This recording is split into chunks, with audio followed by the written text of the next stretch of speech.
Welcome back to the channel. Today we will travel through the pages of What If Issei Was Born with 4 Powers Part 5. The link to the story will be in the description below. Now let's start. A few days passed since the visit to the familiar forest. First and foremost, Issei got paid for his contracts, with half the money being given to Rainer for whatever she wanted to buy for herself or the house. He could still remember how she had eyed him like a delectable piece of meat upon giving her 60,000 yen with a kind smile on his face. He considered himself lucky that he hadn't been jumped on the spot due to Asia and his parents being present at the time. Also, it was a good thing that he always locked his room's door. He didn't doubt that Rainer would sneak in just to make him a non-virgin in his sleep. On a side note, both Rainer and Asia seemed to have taken his mother's lessons to heart because they were becoming more and more ladylike and were even becoming better cooks by the day. Not to mention how clean and tidy they were or how they took care of themselves. Well, Rainer was the one to teach Asia about cosmetics and the general way as to how to be a woman.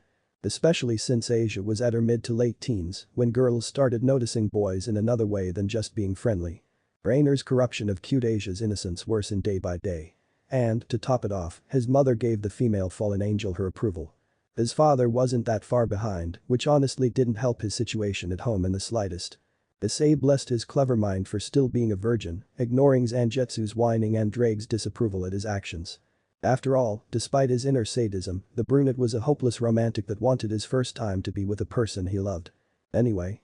His days at school continued like normal, but lately he noticed that people didn't seem as afraid of him, for some reason. It was a good thing, all things considered. That said, only the perverted duo spoke to him, from a safe distance, cursing his good looks for all his worth. Issei had gotten so used to this treatment that he found Mitsuda and Motohama funny from one point on. Aika, Murayama and Kadis had become even closer friends with Asia, which honestly made him glad because the blonde's radiant smile whenever she interacted with her human friends warmed his heart. Speaking of friends, the devils in the orc had been acting a little weird lately, in the brunette's opinion. Especially Ria's. She had been spacing out a lot the last couple of days, and even Asia was able to pick up the redeeds more than sad. Yes, the word explained perfectly the mood Ria's was in. Sona and her peerage had been busy managing the school, so he hadn't been able to interact with them, which was a good thing too.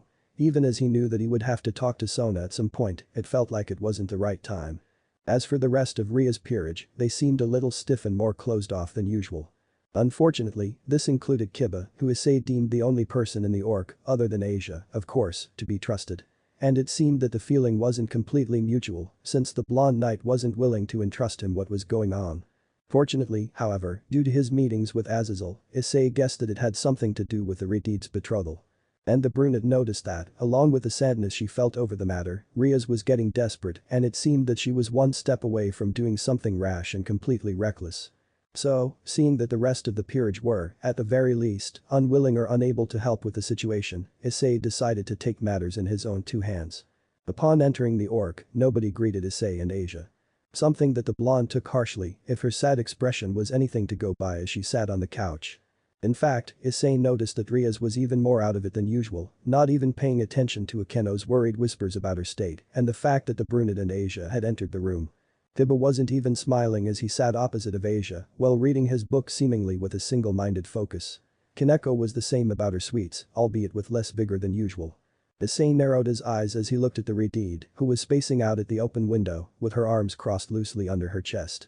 Without making any noise and ignoring all the curious and bewildered stares he was getting from the rest of the room due to his narrowed eyes, the brunette made purposeful steps towards Ria's, who didn't seem to notice him in the slightest.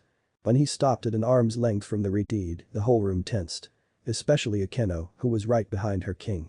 She seemed ready to attack him should he make a move that she would deem wrong towards her best friend. Ria-san. Issei called out, too calmly for everyone else's taste. Yet, there was no response. Ria-san. Again, no response.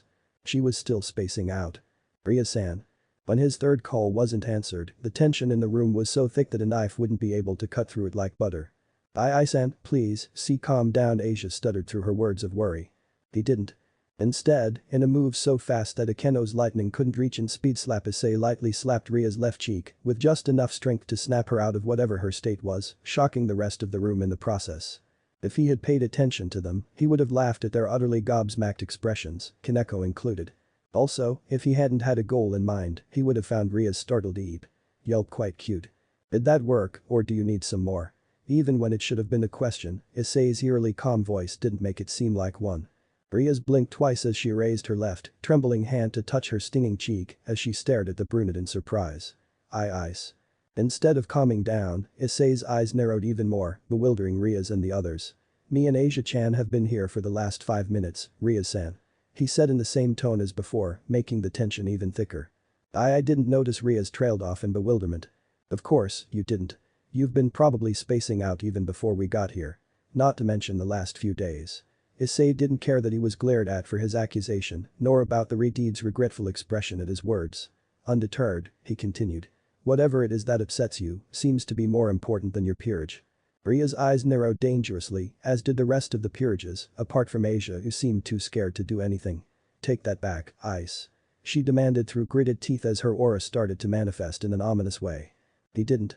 Your reaction speaks the truth to my words. Issei was unrelenting, his demeanor not changing in the slightest. I wonder what the rest of the House of Grimory would say if they saw you in such an undignified state. Her aura becoming more malevolent, Riaz gritted her teeth even more harshly, her frustration getting the better of her as she took an offensive stance, but offered no response. I see. Issei spoke softly, visibly not threatened as he turned his back at the Redeed, frustrating her even more. You'd rather attack me than actually talk to me, or the others, for that matter, in case we would be able to offer some help. He started walking away from her, uncaring that his words had shocked Riaz and the others into realization of what they were about to do. So, in that sense, whatever is troubling you must be more important than the rest of us, as well as the contract between you and me. As he said those last words, he had already reached the door with his soundless steps. Wait. Ria's frantic yet soft call stopped him from exiting the room. No one saw his self-victorious smile, since they could only see his back. Please, Ice, I'll talk. I'm really sorry, Riaz apologized through sniffling breaths. Way to lay it on thick, partner. Even as he said that, Drake's voice showed how amused he was at the way his wielder made the Redeed crack under the pressure. Yeah. A sadist through and through. Zangetsu cheered, sharing his roommate's sentiment as he laughed in amusement. Issei didn't offer them a response and, after he schooled his features into an eerily calm expression, he turned his head slightly to the right to look at her from the corner of his eye. Are you sure, Riaz-san? He basically demanded. Riaz visibly calmed down that he didn't leave as she wiped her tears away with her right arm, smiling sadly as she spoke with a matching tone. Yes, Ice. You're right. I should have trusted you and my peerage more. Issei held back another smile coming to his face as he thought hook, line and sinker. In victory. He corrected himself. Are listening. He said calmly as he closed the door and, after turning around, he went back to the couch, soundlessly as usual, taking a seat next to the scared and confused Asia, his eyes never straying away from the Redeed. Ria's sad smile turned a tad bit chipper as she took a seat opposite of him, instead of her chair behind the desk. Issei waited patiently for the Redeed to start as Akeno served tea for everybody, before sitting to her best friend's left. The tension in the room had decreased in a considerable level, but it was clear that it could become thick at the drop of a hat. The mood for Riaz and her peerage was somber, with Asia being visibly confused about, but not daring to ask why. The blonde knew better than to prod people for their problems. That, and she didn't have her brunette friend's hopefully boyfriend in the future confidence, as much as she would have liked so. Once everyone had a sip of Akeno's exquisite tea, Riaz started speaking, her voice soft as she did so, her shameful-looking gaze on her cup. As you already know, the pure-blooded devils are very few ever since the Great War and, more importantly, the civil war that took place not long afterwards. She started caressing the cup with her thumbs as she continued, after feeling Asia's and Issei's nods. Also, seeing that reincarnated devils grow in numbers and power due to the evil pieces, the Devil Council, which is comprised by the elders of the remaining households, have allowed certain arrangements between the households themselves to be made. In order for pure-blooded devils to remain strong. Or, at least, for the remaining households to not vanish in the following years. Asia, who was hanging on every word the Redeed said, was left even more confused. What kind of arrangements, Riaz-sama? She asked curiously. Riaz stopped her ministrations on her cup, her hands clenching around it in suppressed anger, her expression sporting a distasteful frown at her next words. Arranged marriages. It's a method to ensure that the pure-blooded devils will continue to prosper and grow even more in power. It's also a method that humans used in the past as well. And it's a method that I absolutely despise, to put it lightly. It was only because Akeno had put a comforting hand on the Redeed's shoulder that the latter didn't explode in anger, but remained relatively calm. There was a moment of silence as Asia mulled over Ria's words, trying to decipher their meaning with a cute thoughtful frown. However, once she connected the dots of Ria's recent behavior and the lecture she and Issei were receiving, she made a face of terrified realization. So, Ria's one-sama is also. Yes. Ria sighed in defeat, her expression displaying the sentiment as her shoulders slouched. Unfortunately, I'm not accepted from that unwritten rule. Issei, who had been calm throughout the conversation so far, asked something in a calm fashion, not wanting to give away his admittedly little knowledge over the matter and, more importantly, protect Azazel's identity. So, who's the lucky guy?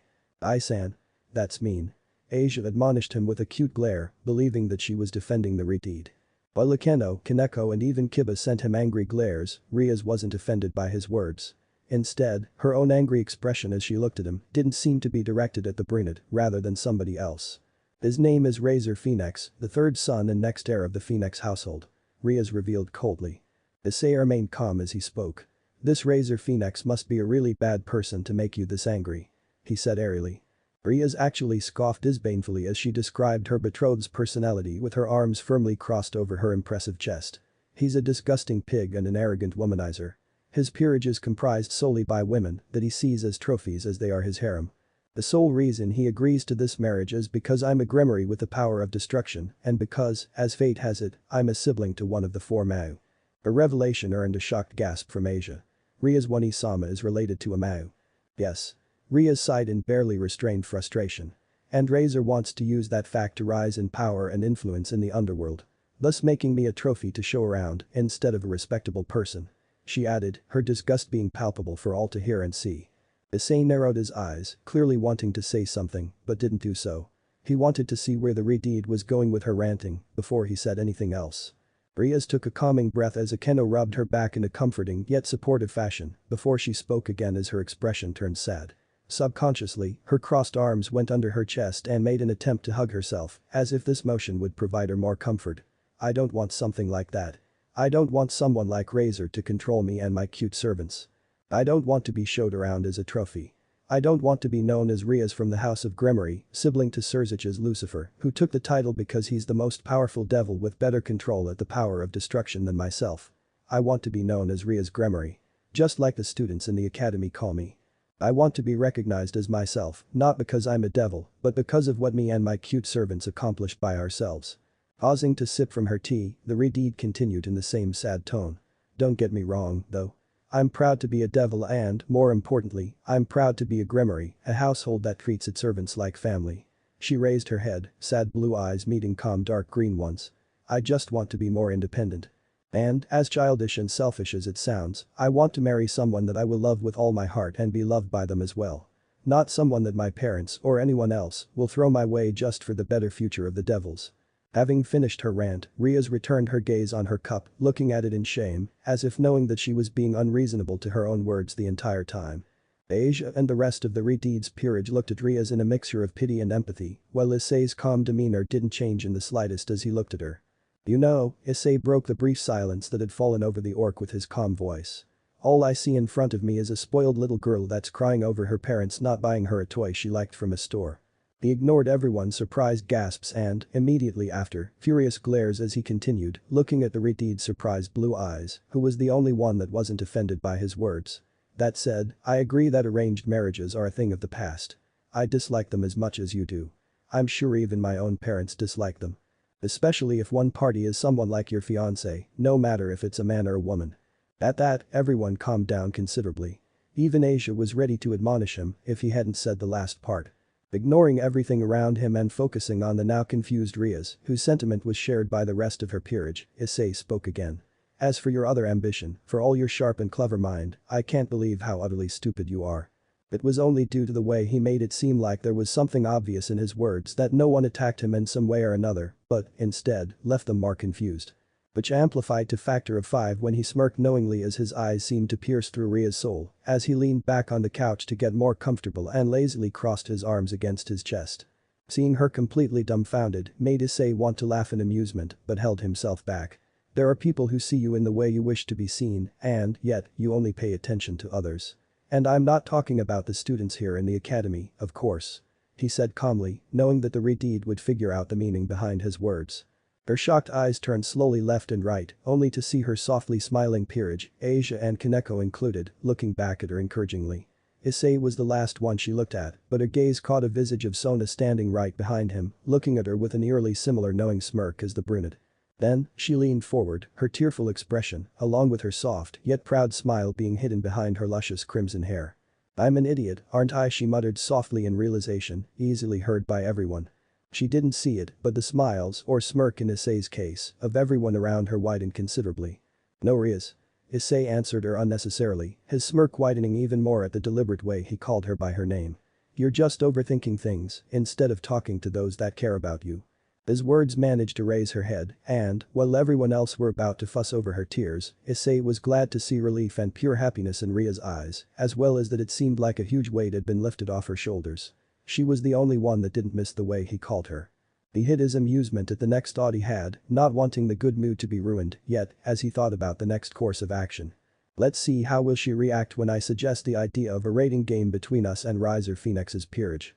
It was the night right after Issei had managed to uplift Ria's spirit with an admittedly rather risky method. Despite it having worked remarkably, the brunette had internally sighed in relief for the positive outcome. In the end, he didn't suggest a rating game as a solution, thinking that it could be done the next day. After all, he couldn't find it in himself to erase everybody's radiant smiles. Especially Asia's. Even Kaneko had sent him a grateful smile, almost invisible as it was, to show her appreciation for what he did for her king. Anyway. With everybody's spirits uplifted, Riaz had sent everyone to their respective homes as a reward in a show of her gratitude, reassuring them that the contracts could be done the next day or even the following ones. However, this meant that Ria's contracted magician couldn't meet his sole client, Aka Azazel. On his way home, Issei thought about another thing that, honestly, it would help tremendously in the long run. Not just with Ria's personal problem. Yet, he knew it would be just as difficult to persuade both parties he had in mind. He hoped he had the time to do so, otherwise he would be forced to reveal more of his powers than he already had, even if it was just Ria's and Sona's peerages. Aware as he was about Ria's relation to one of the four great Mayu, he didn't know anything about Sona other than she was greatly intelligent. Not to mention what both girls had reported back to the underworld about the abilities he had displayed in front of them. At the very least, they seemed to have disclosed the information about him being the Red Dragon Emperor, for the time being.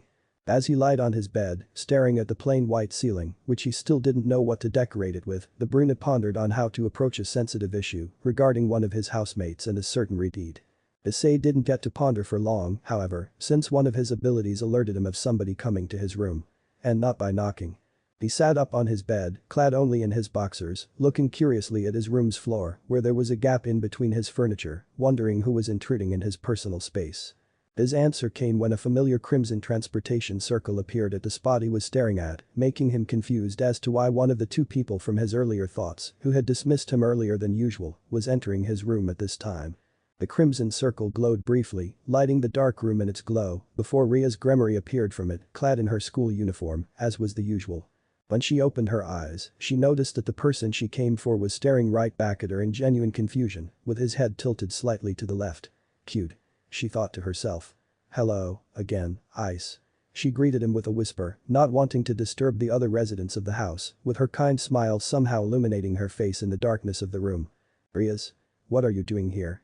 Issei whispered back, voicing his confusion as he turned fully to face her, sitting on his bed, but his legs were now touching the floor beneath him.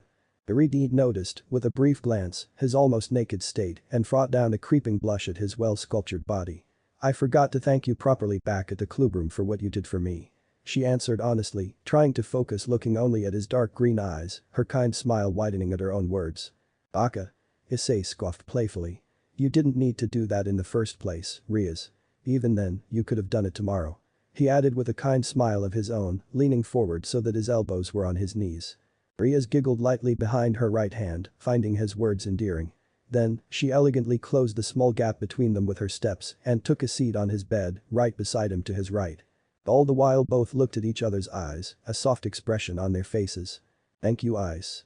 Riaz said softly, a matching pink hue appearing on her cheeks that would have been invisible to a normal human due to the room's darkness. "It's nothing, Riaz." Issei replied with equal softness before he took her left hand into his right and squeezed it in a comforting fashion. He noticed that her eyes widened a little in surprise, but quickly, her soft expression returned with a wider smile that made his heart skip a couple of beats. Especially when it was coupled with a deepening of her cute blush. "I'm your contracted magician. So, it's my duty to help you come out of any trouble." He added in a semi-serious, semi-playful tone that didn't match his soft expression. While not the exact words she wanted to hear, Riaz was happy that the brunette seemed to be honest. Just like the true meaning of his name. Be that as it may, Ria's smile widened even more, seemingly illuminating the room with its radiance. Your actions today reminded me that I have people I care about who also care about me in return. She said softly. Before, in a surprising turn of events, she closed a gap between their faces and placed a soft kiss on his right cheek. When she leaned back, she couldn't suppress her equally amused and delighted giggles at his gabasmacked expression, coupled with a pink blush on his cheeks. At that moment, in her eyes, the brunette was simply adorable. Also, she continued with a chipper tone, partially snapping him out of his trance as he blinked, and his blush subsided, much to her inner disappointment. Your actions managed to remind me to be confident in myself and my cute servants, as well as in you. So, with a clear mind that I had been lacking for about a week, I thought of the only solution in my problem, other than giving away my virginity to someone else, before my parents decided on a wedding date. She explained. At her words, Issei snapped out completely from his mildly embarrassed state, becoming focused once again. Yeah. It's something that I wanted to suggest myself, but held back because I didn't want to ruin the mood in the clubroom. He said seriously, hiding his surprise that the Redeed came up with the same idea as himself and Azazel, who had claimed that Ria's brother would resort in the same solution as well. Understandably, Riaz was both surprised and ashamed of herself that her contracted magician had already thought of the solution to her problem, even before herself did. Instead of showing those emotions, she sported a proud smile. I'm glad that we're of the same opinion. She said softly. Yeah. I'm glad too. Issei smiled at her, his eyes showing how honest he was with his words. He would have said more, but his instinct suddenly went haywire. He surprised Riaz, who suppressed a matching yelp when, in a swift movement, Issei grabbed his sword from under his bed, unsheathed it and stood protectively in front of her, holding his sword in one hand. Riaz recognized that, despite looking at his back, his stance was similar to the one he had that night at the church and at his exhibition match against her knight, albeit looking stiffer.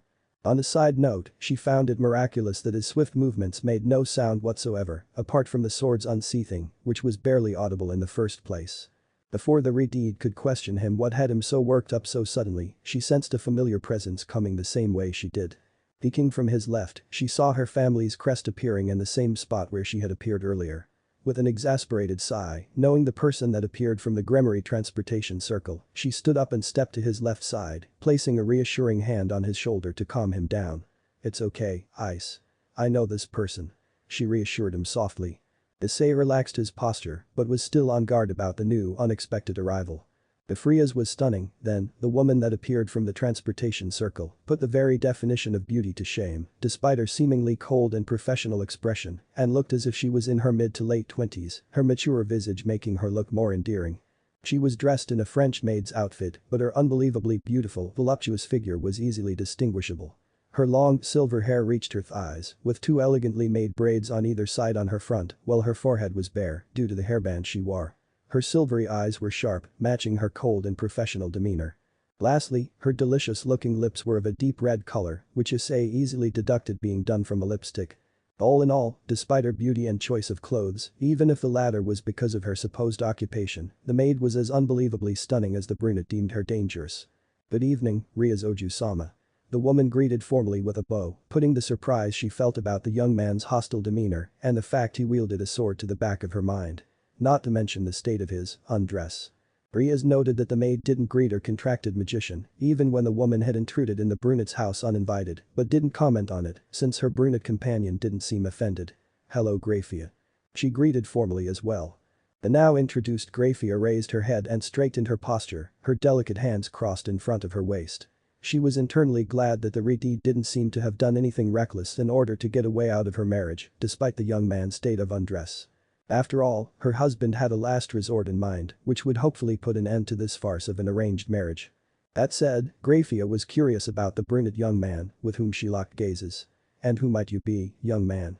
Even if it came out as a question, it wasn't one and everybody present knew it. Riaz was about to step in, ready to reprimand the maid for her straightforwardness, but was beaten to it by the owner of the house. Hi do Issei. Riaz contracted magician, as I'm sure you know by now, considering you came here for Riaz, Grafia-san. Issei introduced himself coldly, but bowed his head slightly out of habit for his good manners, even if he didn't trust this maid one bit. And someone that appreciates his privacy, which you have intruded on unannounced. he added with a certain edge in his voice. Both Grafia and Issei narrowed their eyes towards one another, none willing to back down. Riaz noticed that the tension between the two of them was getting out of hand, so she decided to step in. "Enough, both of you," she said sternly, glaring at them in warning, before she focused on the maid in the room. "Grafia, Ice is right. You should apologize for your rudeness. I won't forgive anyone who disrespects my peerage or, in this case, my contracted magician. Even if it's you, Grafia." She, basically, commanded in an authoritative tone, not minding to make her warning clear as day. Much to Issei's inner surprise, Grafia's features softened before she bowed her head as she apologized. "I'm sorry for my unannounced intrusion to your house, Haidu Issei-sama." Riaz shot him a meaningful look, to which he sighed in defeat, clearly not feeling the same way, before he mimicked the maid's actions. "Then, I'm sorry as well, Grafia-san." He apologized a little stiffly. Riaz didn't quite like his way, but knew better than telling him her opinion. After all, it was his house both Grafia and herself had intruded in. "So, why are you here, Grafia?" she asked in genuine curiosity. "Did you come on your own accord? My parents sent you, or, maybe, my brother?" Issei wanted to ask what her brother had to do with the maid in the first place, but held his tongue. "All of the above." Grafia replied casually, even if she sounded cold. "In fact, your parents have requested your presence in the household," she revealed in the same fashion. Riaz couldn't stop a grimace from appearing on her face before she sighed in defeat. "I should have expected as much." Issei relaxed his posture entirely, seeing that there was no need to be on alert. And, since he had an idea as to why the Redeed was being summoned in the underworld, he saw it as a chance to think things through more carefully. "You should go, Riaz," he said softly with a matching smile, more because he wanted to reassure her than his actual feelings on the whole matter, coupled with a reassuring hand on her right shoulder. It seemed that it worked, because Riaz seemed to have taken courage from his demeanor, if her soft smile was any indication. Grafia didn't show it, but she was curious as to why her re-dared charge seemed to be on board with the young man's suggestion. "You're right, Ice. The sooner I go there, the sooner I'll get some rest for myself. It's been quite a stressful week for me, after all," Riaz said softly, albeit playfully. Issei recognized a look of gratefulness, mixed with adoration in the Redeed's eyes as she looked at him. After all, he had seen it in Asia's expression more times than he cared to count. "It's getting late for me too," he said playfully. Riaz pouted cutely, albeit matching his playfulness. "Why are you trying so hard to get rid of me so hard?" She acted offended. "Baka." The brunette scoffed in playful exasperation, holding himself back from bonking her on her head. "Just go already. It's rude to keep your parents waiting. We'll talk tomorrow in the clubroom, even if it's not a school day." He urged her gently, while also reassuring her that he would be there for her. "Fine." Riaz sighed in faux defeat before she smiled kindly at him. "Good night, Ice. I'll see you tomorrow. And thank you again for what you did today," she said gratefully before kissing him again, this time on his left cheek, bidding her farewell for the night as she went to Grafia and continued to smile at him. Even as they left, Grafia held back her amusement at the youngster's attempt of unintentional flirting. Especially since she bore witness at the brunette's stunned shocked expression, accompanied by a faint dust of pink on his cheeks. Riaz didn't have the same reservations as the maid, though. She giggled in a delighted manner behind her delicate right hand at his state, even if she sported a cute blush on her cheeks as well, as herself and the maid disappeared through a crimson teleportation circle. As he went back to his bed, after regaining himself with a shake of his head and an amused chuckle, Issei had only one thought as he smiled to no one in particular, which summarized the night's events quite nicely. What a night. Issei woke up the next day, feeling a little sore from his deadly spar against dragons and Jetsu, with the latter two teaming up against him for the entire night. And, since the day before Riaz had sent everyone home way earlier than usual, the spar lasted way longer than the brunette would have liked, which was the reason behind his soreness. Well, nothing better than a hot steaming shower to relax his body. His nose and ears twitched, picking up the scent and the noise of his mother and Rainer cooking breakfast as giddily as usual. The shuffling of paper indicated that his father was with them in the kitchen, reading his newspaper. Asia seemed to use the restroom, which was unfortunate because he wanted to go there himself before he had his shower. Just then, he realized that everybody else was up before him, which was a little unusual. Especially in the blonde Italian's case. Glancing at his alarm clock, the brunette released a defeated sigh upon seeing that it was already 8:30 in the morning. Apparently, while he was sparring in his mind with his two soul tenants, his physical body rested for 8 hours straight, for the first time in a whole year, and then some. As he mulled over this, his overly sensitive ears picked up Asia's exit from the restroom, and then, her light footsteps went towards the kitchen, considering she was descending the stairs.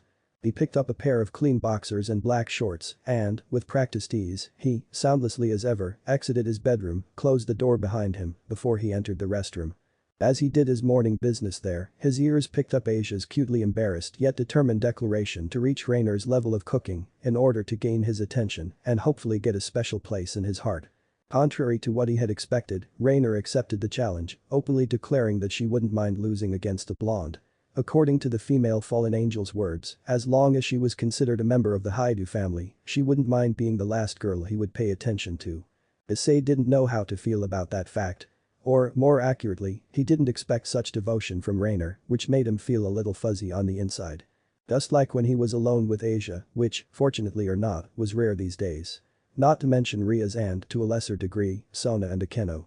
That said, he held back himself from chortling in amusement at the image of his parents having a silent, meaningful conversation and, subsequently, an agreement that these girls were too adorable to not be their daughter-in-law and give them as many grandbabies to spoil as possible. Unbeknownst to Issei, that was exactly what happened between his parents. When the brunette finished all his business, hot shower included, internally thanking all the deities he could think of that nobody had noticed he was up and about, he went back to his room. There, he picked up his phone and, in a moment of sudden epiphany, he sent a text message at Rainer's cell phone with a soft smile on his face, knowing that the fallen angel would see it later in the day. Telling something that he hoped he would be able to make happen, from his part, in the near future. Satisfied with his good deed for the morning, Issei exited his room and descended the stairs to join the others, who were still as lively as ever, for breakfast. When Issei and Asia left to go to the school, with the excuse they had club activities as was the usual, Rainer checked her phone. After she had helped Akane with cleaning up the table, of course. Much to her curiosity, she saw a message from her love interest but didn't bother to check on the time she had received it as she opened it to read it. Aka. I don't remember giving my consent when you broke up with me. So, of course, you have a special place in my heart and don't you forget that. Just, please, be patient with me and I'll be there for you, as well as Asia-chan. P.S. Thanks for protecting my parents, up until now Ray. Rainer felt like he was there and saying those things to her word for word. She didn't know if she should feel embarrassed that he had apparently heard her heartfelt declaration or elated that he had done so and responded to her feelings, even though it was through a text message on her phone, which had some smiley and winking images. She settled for a weird combination of both, which resulted in a small, soft yet radiant smile to appear on her beautiful face, accompanied by a cute pink blush on her cheeks as she looked at her phone screen and, more specifically, the part where he called her by a nickname in an affectionate way. A brief flash of white light, which was accompanied with a familiar clicking sound of somebody taking a picture, made the female fallen angel to blink in surprise and raise her head. Her eyes widened in shock horror at the sight of her love interest's parents holding a camera and grinning widely at each other. Did you get that, Goru-kun? Of course, Akane-chan. Check it out. Rainer-chan is so cute in this picture. I know, right? We should show this to our dear Ise, he'll be delighed, don't you think, dear? No. Rainer snapped, her eyes wide in horror at the mere thought of the last suggestion and her face resembling a certain Redeed's color. Undeterred, Goru took another picture and the Haidu parents acted like excited children at the sight of Rainer's embarrassed state. The female fallen angel just hoped that these pictures would never reach Issei's eyes. On second thought, she would make sure of it. Meanwhile, Issei and Asia had entered the school grounds and were on their way to the old school building where the orc resided, walking in comfortable silence. That said, the brunette had picked up a familiar scent being with those of the usual residents. One that was in his room last night. I wonder what's Grafia-san doing here, he thought to himself in a mixture of curiosity and suspicion, which partially appeared on his facial expression. Ai-san, is everything alright? Asia asked him quietly. Turning his head slightly to look at her from the corner of his right eye as they continued to walk, Issei noticed that she looked at him in innocent curiosity and a little bit of worry. Everything's fine, Asia-chan. He reassured her with a matching smile before his gaze turned forward. It's just that, last night, Ria's paid me a visit to my room to thank me for snapping her out of her depression. Then, this maid, Grafia-san, came and fetched Ria's to go to the underworld for a meeting her parents wanted to have. And, strangely enough, Grafia-san is here in the orc with the others today. He explained briefly, finishing just as they entered the old school building, his tone a mix of seriousness and casualness. It was because of his tone that Asia believed his words to be true. If that wasn't the case, she was ready to throw a childish tantrum that Ria's had been in his room before Rainer and herself, not caring about how selfish it was from her perspective. That said, this maid he mentioned seemed to be quite an important person, considering that she was the one to come in the human world to fetch her king. Is this Graphius a good person, Issei? The blonde asked, uncertainty, mixed with a bit of worry. Issei's face turned serious as he answered honestly. I don't know, Asia-chan. I couldn't get a read on her last night, but she didn't seem like a bad person. Ria seemed to trust her on some level, so that must mean something. From his words, Asia believed that the brunette was just as uncertain as she herself was. Don't worry, though. If it comes down to it, I'll protect you, Asia-chan. The blonde Italian's eyes widened in surprise at his softly spoken words, acknowledging how heartfelt they were, even as his serious face looked forward, instead of her. Her surprise turned to cutely embarrassed adoration. Blushing as she voiced her gratitude in an even softer voice. Thank you, Ai-san. That means a lot to me. Without even looking at her as he walked soundlessly, Issei raised his hand and gently patted her on the head, smiling softly again. Poor Asia's blush matched a certain Redeed's hair from the gesture.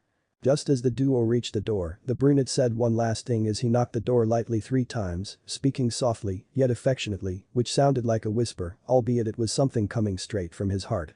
You and Rainer mean a lot to me as well, Asia-chan. And, when the time comes, I'll be there for both of you. Even though he said that, he felt almost the same way about Riaz, followed by, to a lesser degree, Sona and Akeno. Even as Riaz called it enter. From behind the door in a professional tone, Asia couldn't stop staring at her brunette love interest in an unhealthy mixture of embarrassment, adoration and pure unadulterated devotion. Her whole head felt hot, her heartbeat increased to a crazy degree, and her stomach felt like a swarm of butterflies were trying to fly their way out. Yet, as she watched Issei open the door, Asia felt the lightest she had ever been in her entire life.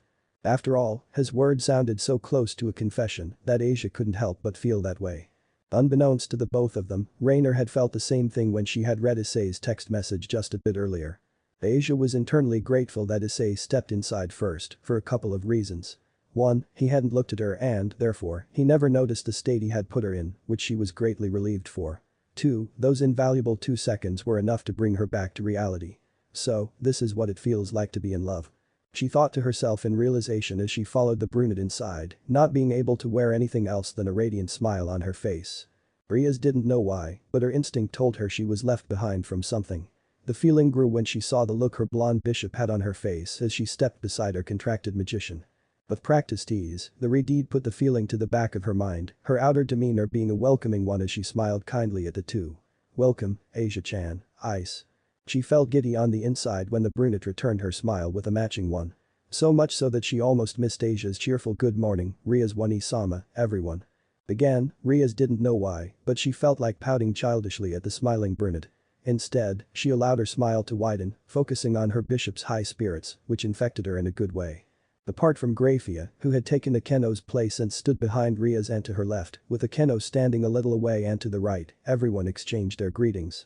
That is, until Issei addressed the maid in a casual, yet formal way. Good morning to you too, Grafia-san.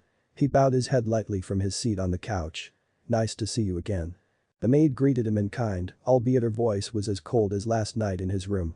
The pleasure is all mine, Haidu Issei-sama. Then, her eyes landed on the chipper blonde beside him and repeated the bowing motion. Have a good day, Argento Asia-san. The same to you, Grafia-san. It's a pleasure to meet you. Asia greeted back cheerfully, happy to meet a person that seemed to be really close to her older sister figure, bowing her head lightly in respect as she did so. Grafia's expression didn't change, but, internally, she liked the blonde Italian girl and her cheerful demeanor. On a side note, Akeno had silently gestured to him to have a seat on the opposite couch from the one he usually used with Asia and/or Kiba. So, it was Issei, Asia and Kaneko on the couch, the latter continuously used from left to right, Kiba standing by the window, Akeno standing to the right of Ria's desk, Grafia standing behind and to the left of Ria's, who was seated behind her desk. All of which left the couch. Issei used to sit completely bare, something that raised some red flags in his mind. He didn't show it, of course, that he came to an unpleasant conclusion even as he tasted Akeno's exquisite tea. So, that's why Grafia-san is here.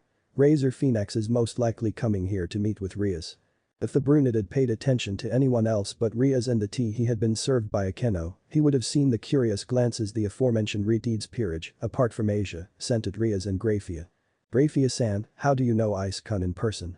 Akeno asked curiously, voicing the exact same question Kaneko and Kiba wanted to ask too, even if they all had a vague idea as to how this came to fruition. Before either Riaz or Grafia could explain, Issei beat them to it as he focused his gaze on the exquisite tea. Riaz teleported to my room last night in order to thank me about what happened yesterday. She did so and then, when we were about to discuss something important, at least from my own perspective, Grafia appeared in order to get Riaz for a meeting with her parents. Riaz and Grafia nodded in approval and affirmation of his explanation, even as the former sipped from her tea in an elegant manner.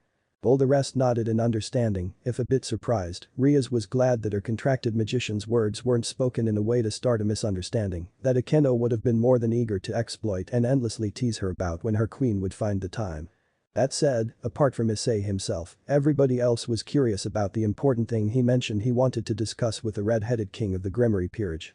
It was during the brief silence that fell over the room that Issei sensed someone coming before anyone else did as he sipped the last sip of his first cup of tea. He masked a discreet look towards where he felt the newcomer coming from behind the next serving of tea.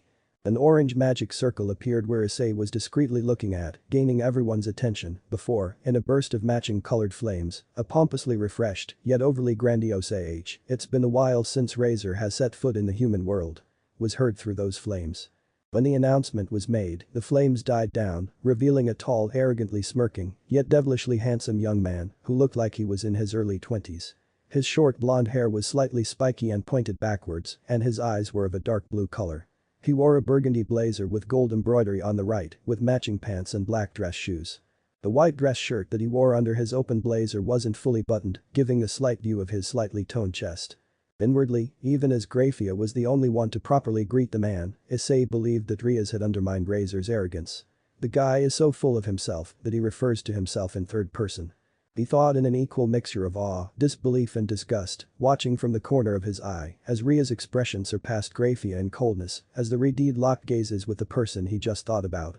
That was the moment, with Razor's introduction playing a major factor, in which Issei's blood boiled in anticipation, despite him not showing it. He couldn't wait to bash Razor's face in with his fist coated in a certain black substance and take him down a peg or two. Or, even better, using the one ability he hadn't been able to do so for the past year. Issei's anger rose to a boiling point really fast during Razor's stay in the Orc.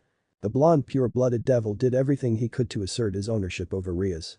The third son of the Phoenix household, practically, molested the Gremory heiress as soon as the latter took a seat beside the former, opposite the couch Issei, Asia and Kaneko occupied, with the brunette sitting directly across the other young man and the blonde ex-nun across Riaz. For her part, Riaz didn't hide her disgust and slapped Razor's hands off of herself whenever the latter tried to cop a feel of her. While Issei was internally glad that the Redeed was vehemently rejecting Razor's advances, he didn't show how utterly furious he was about what was happening right before his eyes. The glance to the left towards the maid, Grafia, only served to prove to him that the elegant maid wasn't going to stop Razor from molesting Riaz anytime soon. The same went for the rest of the peerage. He could feel Asia being utterly uncomfortable beside him, while the rest's demeanors were cold and unfriendly, as far as he could tell. The brunette suppressed an irritated growl at the sight of Razor trying to cop a feel of Riaz's inner thighs. Thankfully, before Issei exploded and decked the blonde pure-blooded devil in the face, Riaz seemed to reach her own limit of patience. Enough. Riaz shouted angrily as she stood up and glared at the smugly and arrogantly smirking Razor, who didn't seem affected by her outburst in the slightest. Stop molesting me in front of my peerage, Razor. And, for the last time, I will not marry you. Asia whimpered in slight fear beside Issei as she clutched his arm for dear life, which only added to his overboiled fury. Oh, Riaz. Razor cooed sweetly, his smirk still in place as he stood up as well and faced Redeed, the distance between them being less than an arm's length. His smirk widened when Riaz slapped his hand away from touching her chin, her hateful glare intensifying in the process. Before the third son of the Phoenix household could say anything else, Issei decided to start helping the devil he was contracted with. Oi, turkey shit. He called out in an eerily calm voice, which matched his facial expression and his whole demeanor, as he stood up as well. As soon as he saw that he had the other young man's undivided attention due to his insult, he spoke again, before Razor could react to the insult. Keep your filthy hands off of Riaz. His defensive words for the Redeed managed to earn shocked looks from the latter's peerage, as well as the king herself. And who are you lowly human, to think that you can order Razor to do your bidding? Not to mention that you have the nerve to insult Razor. Razor spat in a mixture of pure anger and disgust as he glowered at the brunette. I'm Haidu Issei and Riaz's contracted magician, Yakitori. Issei declared strongly, his eerily calm demeanor not changing at all. Riaz and her peerage resembled gobsmacked statues at the brunette's behavior, having never seen him like this. something that included Asia and Kaneko. Grafia, for her part, while not showing it, was glad that the brunette defended the retreat in such a fashion. Although, she would have liked the situation better if those two weren't ready to tear each other's throats, should things escalate even further. Razor's glare turned hateful, and he gritted his teeth in a vain attempt to keep himself from attacking the human that dared to insult him. He spat in pure unadulterated fury, his breathing heavy.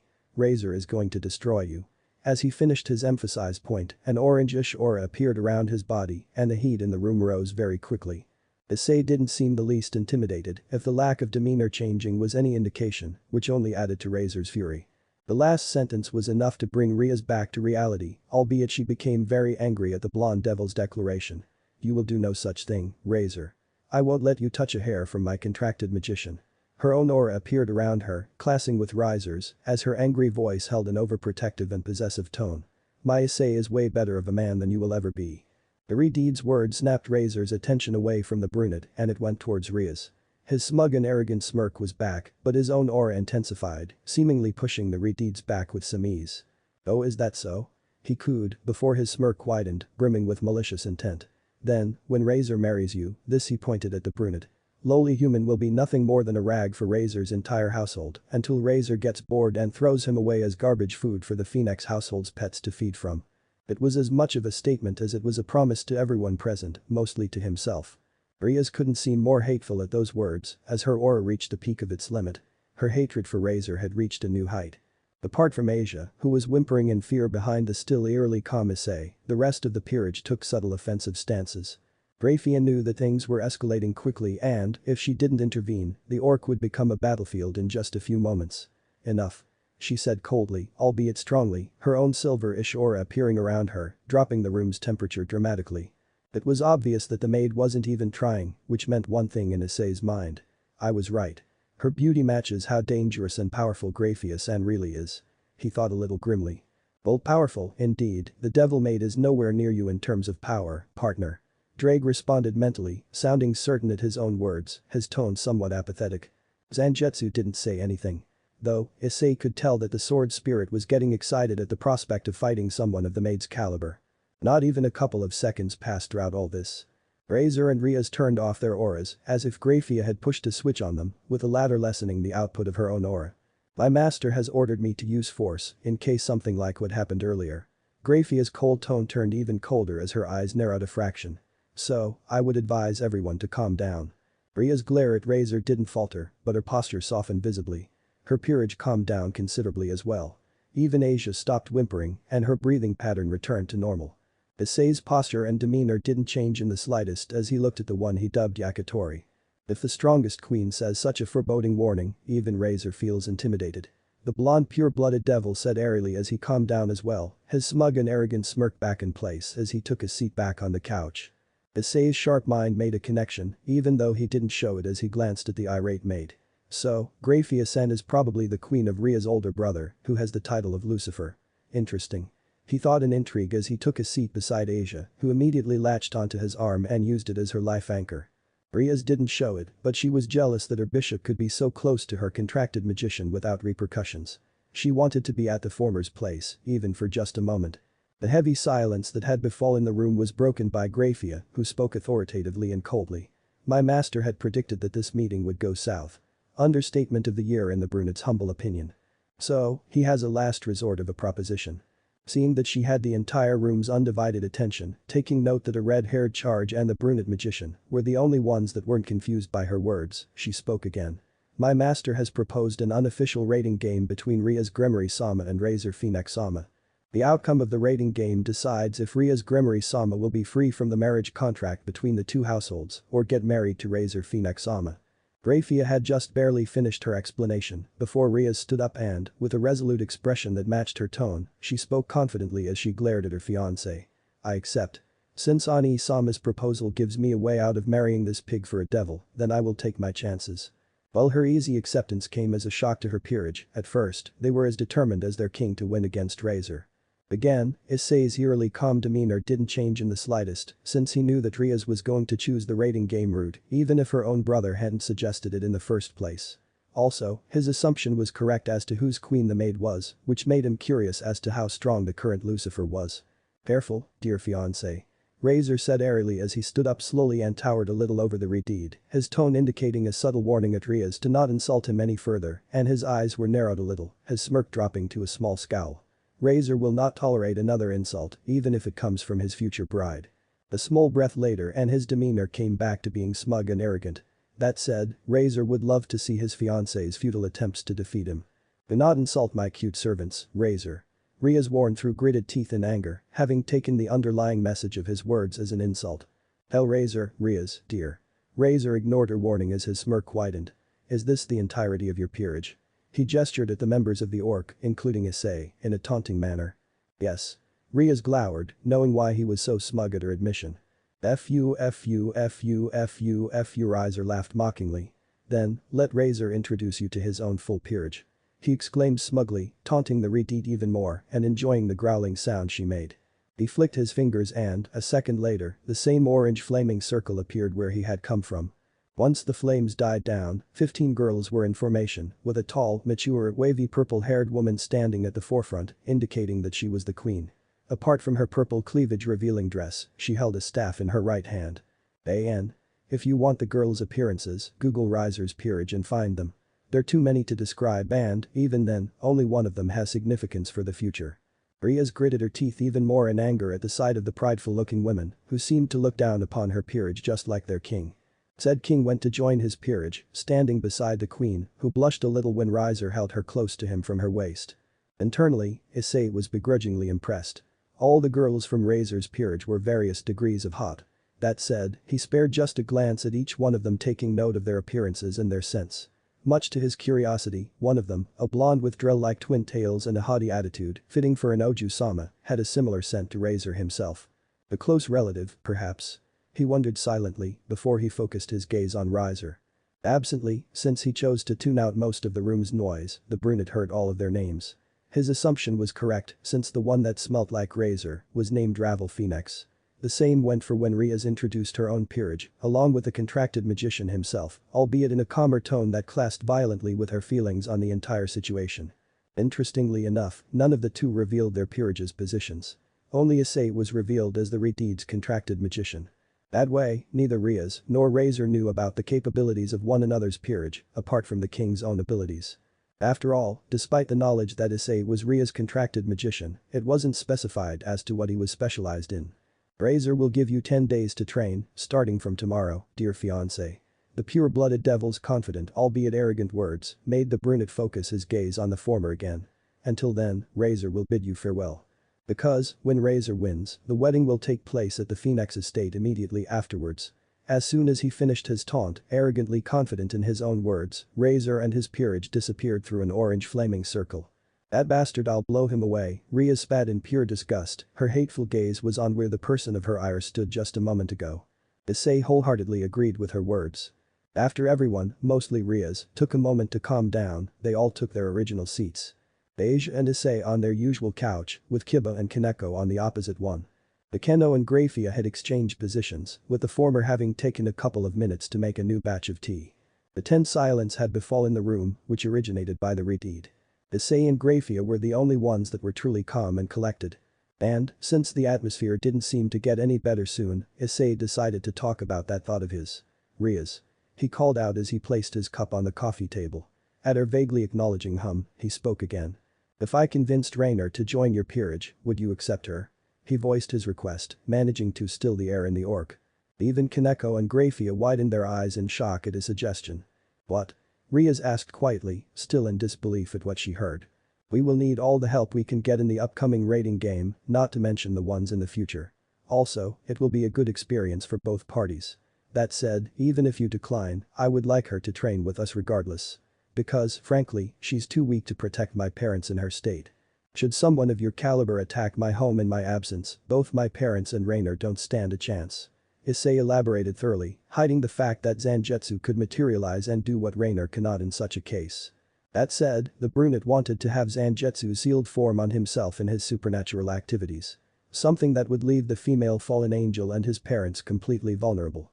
During his explanation, everyone seemed to calm down and, even as Riaz and Akeno exchanged wary glances, they seemed to contemplate his proposal. Even if she didn't show it, Grafia was very suspicious about the brunette's suggestion, despite the latter's valid points in his unreported argument. After a few moments of more contemplative silence and Ria's having a silent conversation with her busty queen through their eyes alone, who seemed apprehensive, the Redeed sighed as she focused her gaze on her contracted magician, indicating that she had come to a conclusion. "I'm sorry, Ice." She apologized in a mildly regretful tone. "We cannot take her with us." The Redeed didn't show it through her expression, nor her words, that she didn't mean this rejection to last permanently. "I see." Issei frowned in visible disappointment, giving a subtle glance at the seemingly relieved Akeno, for whom, he guessed, Ria's rejected his proposal. It seemed that the peerage's queen had some grudge of sorts towards the fallen angels. Interesting, considering she was half fallen angel herself. The brunette had half a mind to not help the Redeed in the raiding game, but his contract with her stopped him from doing so. Not to mention that she wouldn't be mutual in terminating it, considering that her future was at stake in just a few days. He knew that she was as kind as she was selfish in that regard. Apart from dragons and Jetsu, who were grimly silent, everyone else was completely unaware of his thoughts. Even Grafia seemed to be less tense after Ria's rejection. His two tenants were the only ones that knew how utterly furious and frustrated their wielder was, despite not showing it. The situation with Razor and Ria's rejection of his double request, which would have helped both Issei himself and Ria's in the long run, had the brunette on the breaking point. So much so that the large oak tree in his mindscape was almost halfway from falling. Something that didn't help Issei's state at all. The brief, heavy silence that followed Ria's rejection was broken by Issei, who, in an attempt to distract himself from his own thoughts, changed the subject of the conversation. "Razor gave us 10 days to train." He spoke, his demeanor back to eerily calm as he focused his gaze on the Redeed. "When and where do we start?" Riaz knew that it was basically a demand instead of a question as she studied his body language. She suppressed a chill down her spine as she calmly explained her plan to him, along with her peerage. "Tomorrow morning, we leave for an estate my household owns in the underworld via teleportation and, right after we settle in, we'll start training." Asia looked at her brunette love interest in worry, noticing that he seemed contemplative about something as he turned his focus at his cup of tea, with his eyes narrowed a fraction. "If we do this her way, we'll waste time that is valuable for all of them to become stronger. It doesn't matter that I can win this raiding game by myself, even Asia has to get stronger somehow." Issei thought, ignoring the worried gazes of the other members of the Orc and Grafia's suspicious glare. "Then, why not tell them to go there tonight, get some rest and start training in the morning?" Drake suggested after hearing his wielder's troubled thoughts. "That's what I want to do as well." Issei huffed mentally in frustration. "It's how Raynor can gain more power that really bugs me. I can't think of anything." "Then, what about that leader crow that's your client?" Zangetsu threw in his 2 cents. "Can't you ask him to do something about the babe in your house?" Issei refrained from showing any outward reaction, albeit just barely. "That's actually a good idea." He agreed, not surprised by the sword spirit's sudden epiphany. "I'll go meet him right after me and Asia leave from here." He decided with a subtle nod of his head at his own plan. "And, hopefully, Riaz will see reason and we'll leave tonight." He added as an afterthought, holding himself back from sighing in frustration at the mere thought of the opposite happening. The brunette closed his eyes as he returned his focus on his surroundings before he opened them and locked gazes with Riaz. Worried, apprehensive and a tad bit regretful blues met eerily calm dark greens. The tension in the room rose to uncomfortable levels in a span of 2 seconds before Issei broke the silence. "It would be better if we got there tonight and gained some more hours of training during our stay in the underworld," the brunette suggested calmly. Thankfully, while mildly surprised at his proposal, Riaz and the rest didn't seem to be negative about it. After regarding each member of her peerage with a questioning look and receiving an affirmative nod in response, or an indifferent shrug in Kaneko's case, Riaz turned to Issei with a small smile as she announced the group's unanimous decision. "It seems that your proposal holds merit, Ice. We'll leave tonight." "Then, do you have any training equipment available? Like magical weights that can be attached to the wrists and ankles?" Even if his demeanor didn't change, Issei was genuinely curious. Riaz furrowed her eyebrows in concentration for a moment before she nodded in confirmation. "Yes." Mentally counting the group in the Orc, including Issei himself, the equipment he asked for was for 6 people. "Do you have a spare of those magical weights to give Raynor?" he asked calmly, hiding his hope for an affirmative answer. Riaz narrowed her eyes, but kept her jealousy to herself. Then, she pouted childishly and, with a huff, turned her head to the left as she crossed her arms above her breasts in an irritated manner. The Kendo struggled with herself to not start teasing her king, very hard at that. She hid her smile behind her delicate hand. Kiba and Kaneko could only sweat drop at their king's childish behavior. Asia was visibly awkward. Grafia wanted to pinch the Redeed's cheeks and scold her for her behavior, but, unfortunately, it wasn't her day off. Fine. Riaz, still pouting like a child, huffed in irritation as she felt the brunette's gaze intensifying, but didn't look at him. As angry and frustrated as Issei was, he decided to not tell her anything about her selfishly childish behavior as he accepted the aforementioned equipment through a small crimson magic circle that appeared on his lap. "Thanks," he said simply, ignoring her frustrated sigh as he looked at the magical weights. Two plain black wristbands and matching ankle braces with small digital screens on the upper part of the appendages were what appeared through the magic circle. The trinkets were elastic, so there wouldn't be discomfort problems upon wearing them. Now, all he had to do was give this equipment to Rainer and find a way to talk to Azazel, who would hopefully find some way to help the female fallen angel at his house to get stronger.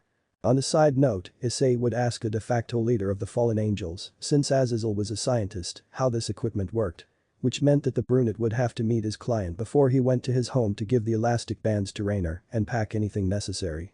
After that, he would make sure that, apart from Asia, the rest of the orc would get a taste of what dragons and Jetsu have been doing to him for some time.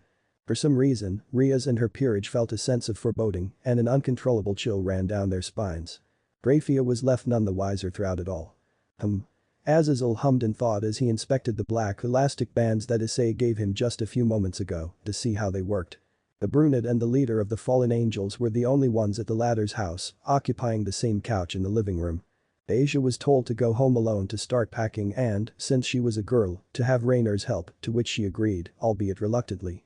Also, Issei instructed her to give the truthful explanation to the female fallen angel, who, then, would tell the Haidu parents that the Italian girl and Issei would leave for 10 days with the orc in order to complete a report for their club activities. On a side note, Issei hated the fact that he would have to lie to his parents, even though it would be through Rainer. That said, unfortunately, the brunette knew it wouldn't be the last time, since he was involved with the supernatural world. "Give me your hand, Ice." Azazel's calm voice earned the brunette's attention and brought him out of his thoughts. Issei looked warily at the fallen angel leader, who wasn't even looking at him, and presented his right hand in a tentative manner. He didn't want to be a guinea pig, but he also knew that Azazel wouldn't test something on himself. The fallen angel put 3 of the trinkets on his left side, keeping just a wristband on his hands, which he put on the brunette's presented hand, with the digital screen facing upwards. Then, he lightly tapped the screen, which lit up for a second, before it showed 15T in small letters in the middle. Issei's eyes barely had time to widen a fraction before he felt the strain in his right arm's muscles as he made a low gasp in surprise. It took him a split second to keep his arm from falling to the floor. He was sure that, if 15 tons touched the apartment's floor, it would break. Internally, the brunette was glad that he avoided an unexpected disaster for which he was sure Azazel wouldn't hold against him. Probably. That said, he would have liked it more if the fallen angel gave him some sort of a goddamn warning first. "Damn, kid." Azazel whistled in an impressed fashion as he faced Issei with a matching grin. "You must pack a really mean punch if just an arm can sustain to hold so much weight." Issei was very tempted to prove his words right then and there. Instead, he opted to focus on how exactly this damn thing worked. "How do these bands work, Azazel-san?" he asked in a strained voice. "And, for the love of Drag, turn this damn thing off," he added with a slightly raised volume, his tone childishly demanding. Azazel had the gall to pout like a child before doing as told with another light tap on the screen. Issei breathed a sigh of relief as the strain on his arm's muscles disappeared. "From what I understand, each band is individual. Meaning that, as you just experienced yourself, the band shows how much weight a single appendage of your body can hold. In this case, your right arm can sustain 15 tons. Your left arm can probably hold the same, give or take. If your legs are as strong, if not stronger, as your arms, they can hold even more weight. The switch to turn them on and off is, as you saw, a light tap on the digital screen." Azazel explained thoroughly, his lecturing tone sounding a little excited. "So, what you say is that my body can lift up to a little more than 60 tons, give or take?" Issei asked curiously, just to confirm his client's theory before he took off the wristband. "Yes." Azazel confirmed simply with a nod of his head before giving the other wristband and ankle bands to the brunette. Upon receiving them, Issei put them in his pockets and stood up from the couch, ready to leave. However, just as he was about to thank the fallen angel and do just that, he remembered one of his soul's tenant suggestions and, with a serious expression and a small bow of his head, he voiced his request as respectfully as he could. "Azazel-san, for the next 10 days, I will be in the underworld to train with Riaz Gremory and her peerage for the raiding game against Razor Phoenix.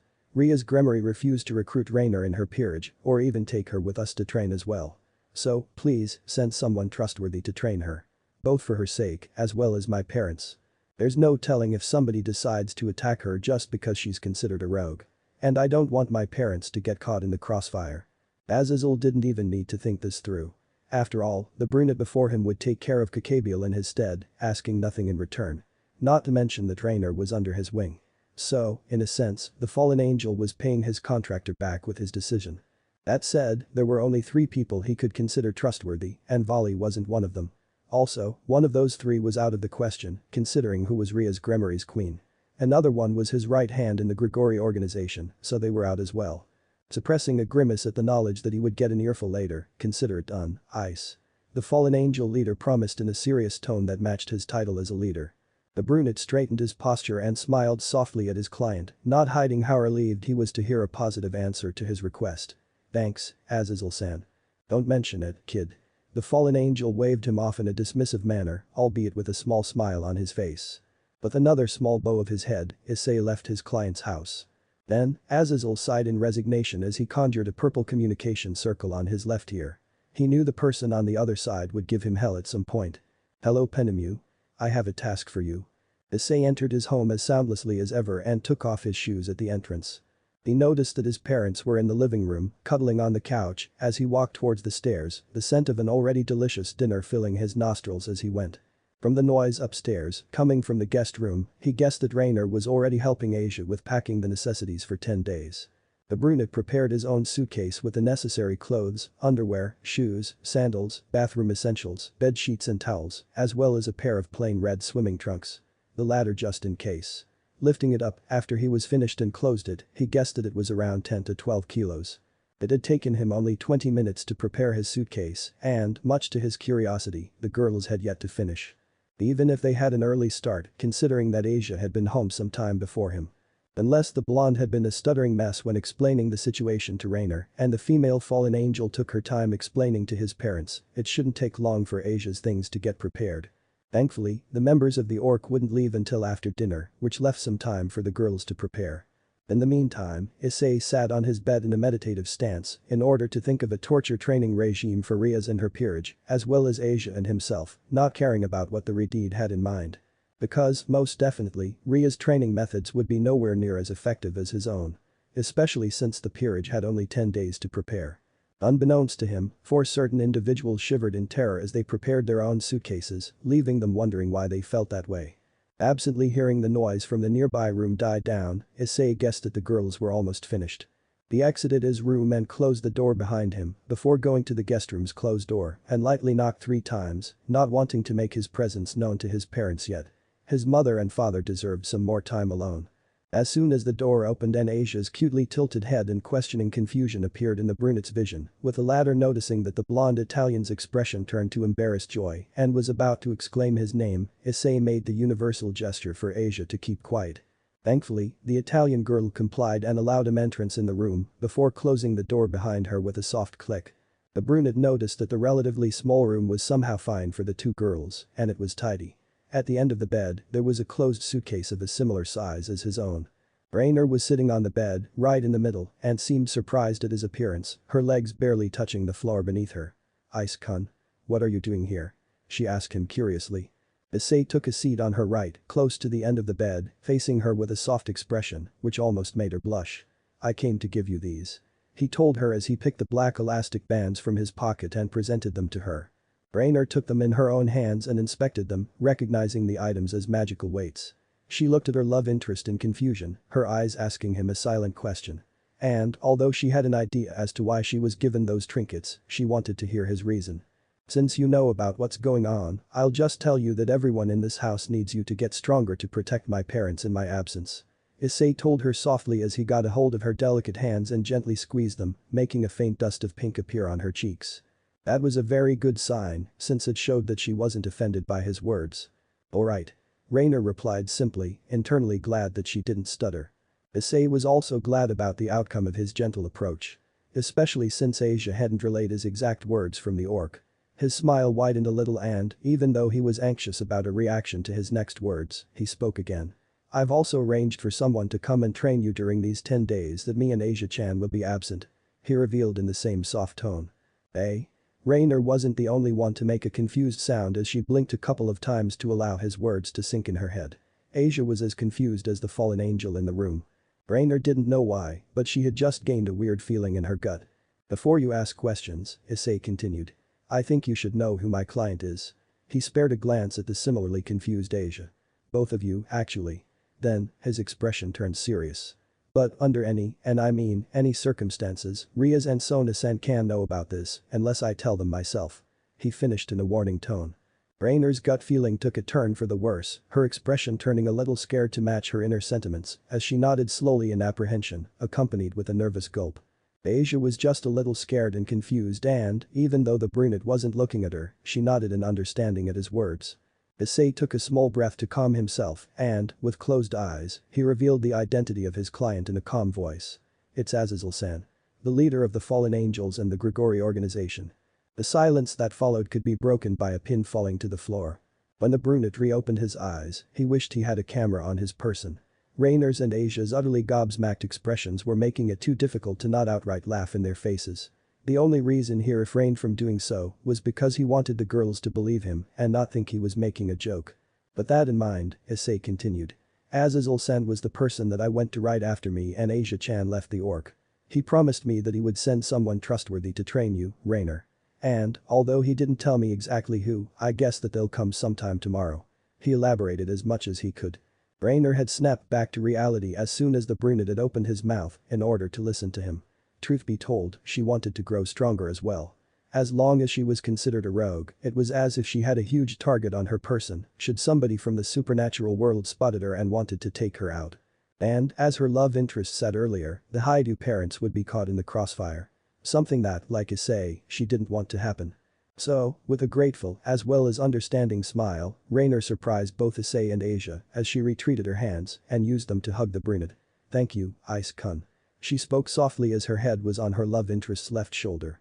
While Issei was confused from the sudden embrace he received, he hugged her back and his lips formed a soft yet affectionate smile at the tone her words of gratitude were spoken. Poor Asia's blush reached atomic levels at Rainer's boldness to be so close to the brunette, with her eyes widened to the size of dinner plates, her jaw almost unhinged from how slacked it was, and steam coming out of her ears. From his peripheral vision, Issei saw Asia's reaction and barely suppressed an amused chuckle. Then, he opened his right hand in an invitation for the blonde to join the embrace. If it was possible, Asia's eyes widened even more. Yet, with no hesitation at all, she all but teleported towards the embracing duo. Once Asia joined them, Issei adjusted his embrace by hugging the girls from their waists. Rainer and Asia had one arm around the other's shoulders, while their other arms were crossed behind the brunette's neck and shoulders. For all three, the embrace was warm and affectionate in more than a friendly manner. So much so that both girls had the urge to, at the very least, kiss Issei. Something that Issei wanted to do as well. Yet, because of Issei's words that morning, nobody made the move to kiss one another, knowing that it wasn't the right time. At that moment, all was right in the world for the embracing trio. Goodbye, Issei, goodbye, Asia Chan, have a nice trip, Akane waved at her children with a soft, affectionate smile. Goodbye, kids. Make sure to come back safe. Even if Goru's voice was cheerful, he was crying comical waterfalls from behind his glasses as he waved his hand erratically. Rainer was with them at the doorstep, waving as well, but matched Akane's expression, which also held some fondness in it. She didn't say anything, though. After all, she wasn't a fan of goodbyes, her date with Issei not counting. Goodbye, Akasama, Otu-sama. See you in a few days. You too, Rainer-san. Asia greeted them back cheerfully as she walked towards Kuo Academy's direction, her smile as radiant as it could be. Issei just turned his head to nod at them in acknowledgement as he walked without making a sound, which was admirable, considering he had a suitcase in each hand. That said, no one missed the loving smile and matching eye he sported when he did so. The three at the doorstep waved for a small while longer until the leaving duo disappeared from their view. It was difficult for them to not laugh when Asia managed to trip at nothing but air as she tried to wave back one last time, but managed to refrain themselves from doing so. Akane and Goru entered the house first, with the former giving Rainer a sympathetic look and a matching pat on the shoulder upon seeing the female fallen angel's expression. Even though she was smiling, Rainer didn't seem to register neither Akane's gesture nor the fact that she was shedding tears of loss. After all, there was only one thing repeating itself in her mind. Please, come back safe, Ice-kun, Asia-chan, come back to me. I see. That's what Serzich's Lucifer muttered in thought after hearing his wife and queen recounting the whole meeting between his beloved Riatan and the cocky bastard, Razor Phoenix. But, more importantly, he was interested in Issei Haidu's reactions, since he more or less expected his sister's animosity towards Razor. On one hand, he had half a mind to go to the human world to have a talk with his sister's contracted magician about their unintentional flirting. And, of course, about his suggestion on turning Rainer into a devil under Ria's peerage and protection. The Mayu could only wonder why the Haidu boy wanted the female fallen angel's protection so badly. That said, this could only account as a good thing, considering that himself and the other leaders of the three factions of the Christian pantheon were talking in secret for a peace conference between them. The talks were slow, for the time being, but his thoughts digressed. Since not even Grafia could get a read on Issei Haidu, that meant he had to meet the boy in person. Yet, from what his queen told him, Serzich's decided that his sister's contracted magician seemed to be a good person, but with unknown motives, which was the reason for his unease. It didn't help that his beloved little sister was, at least, smitten with the boy, if Grafia's words about the night before the meeting were to be believed. He trusted his wife with all his being, so he didn't think that her description about that night was too far-fetched. Anyhow, Serzich's only had to wait for a little less than 2 weeks, and he would meet the Haidu boy in person. Hopefully, his initial opinion of him wouldn't get tarnished. In fact, the Mayu actually hoped that his assumption was more than correct. "Is there anything else you need, Lucifer-sama?" Grafia's stoic voice broke him out of his thoughts. "No, Grafia," he said casually. "That was all I needed." Grafia just bowed her head respectfully before magically producing a mountain of papers at the left side of his desk. "Then, please, Lucifer-sama, finish the paperwork that you neglected during my absence." Serzich's could only sweat drop at the sight of so much paper, but knew better than denying his duty. His ears had learned their lesson many years ago, and he didn't want an encore for old time's sake. So, with an exaggerated, disappointed sigh, Serzich's started another long session of paperwork under the watchful presence of his wife and queen, whose barely visible smirk indicated how amused she was at her husband's reaction and predicament. As the situation above was happening, Rainer found herself feeling restless as she lay on one of the couches in the living room, looking at the ceiling. The lights were off as her love interest's parents had gone to sleep a few minutes ago, while her competitor and love interest had left the house a couple of hours ago. Her mind repeated Issei's words that his contractor was freaking Azazel himself. And that the latter would arrange for someone trustworthy to train her while the former was away with the devils. And Asia-chan. Now that she was alone and had some time for herself, the female fallen angel's mind tried to think who could become her trainer. The first person that came to mind was immediately dismissed due to his battlemaniac tendencies, the surrogate son of her former leader. Vali. Her second, third and fourth guesses were also dismissed. Kakabiel was a known warmonger, but had no knowledge on how to train others, nor the patience to do so. Shamhanzai was Azazel's right hand, so there was no way he would be sent unless Azazel wanted to leave his research lab for extended periods of time, which was more than unlikely. Then, there was Baraquiel, but the man was way too strict for her taste, not to mention grumpy since some years ago she heard he lost his family. Not that she cared much, since it didn't affect her in any way. Anyway, she didn't believe that either of those four would be her trainer. Suddenly, as if realization struck her, her whole body stiffened and her already pale skin lost more color as her expression became one of horror. Rainer wanted to cry. And curse her former leader and love interest for the person her mind deduced that would train her. As if to confirm her assumption, a harmless tornado of black feathers generated on the opposite couch. Once it ended, it revealed whom Rainer dreaded to see. It was the most beautiful female fallen angel, her 10 wings disappearing in her back as she was seated elegantly, albeit with a fierce scowl on her face that somehow made her look more beautiful than she already was, and her arms crossed under her massive breasts that were covered by an almost see-through purple, sleeveless shirt. The weaker of the duo idly noted that the new arrival didn't even need a bra to support those memories she called breasts. Essentially, she wished Issei was with her both for support and possibly to tease him about his reaction to that detail. It was a person that Rainer held an immense amount of respect for, but her fear of said person easily surpassed a former sentiment. Hello, Penemu-sama. The two-winged Fulin greeted shyly, albeit quietly so as to not wake up the Haidu parents.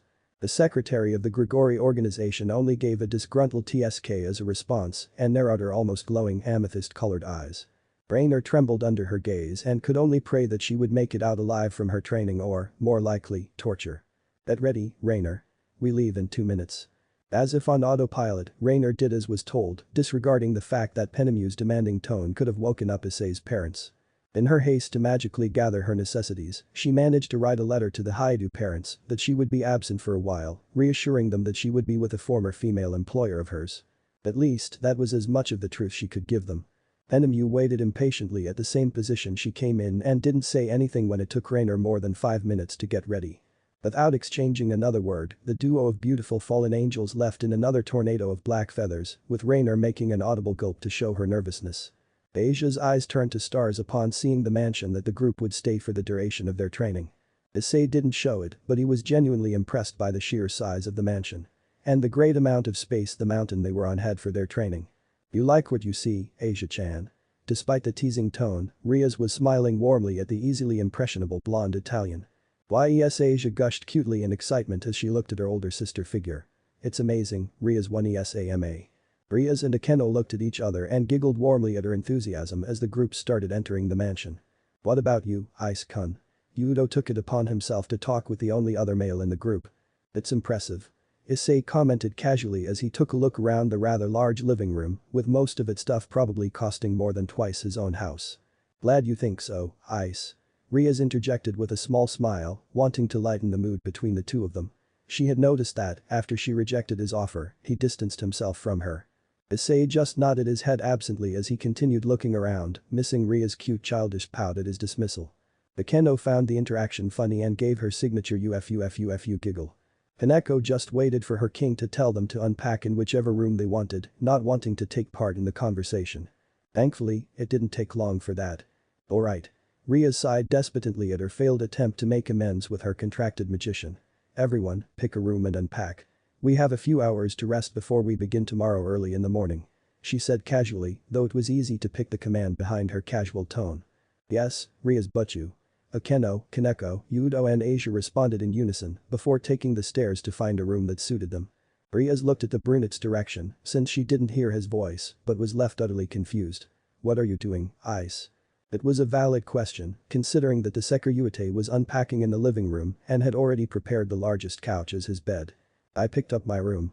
He answered casually, albeit matter-of-factly, with his back facing the redeed as he took out the necessities for the night from his suitcase. Understandably, Riaz was flabbergasted at the whole situation but decided not to comment on it in fear that their relationship would take a turn for the worse. So, without another word, she ascended the stairs as well, idly noting which rooms the others had taken before she went to the largest room, which was the master bedroom. As soon as she left, Issei let out an inaudible sigh of relief and relaxed his posture. It was true that he didn't take Ria's rejection lightly, but he also didn't like the tension he himself created between them. It was a good thing that the next days would be spent on training, which would take his mind off of his now strained relationship with the redeed. That said, he had neglected one aspect of his own daily training, meditation. This was the best opportunity for him to catch up. He would go outside and meditate while the others were asleep.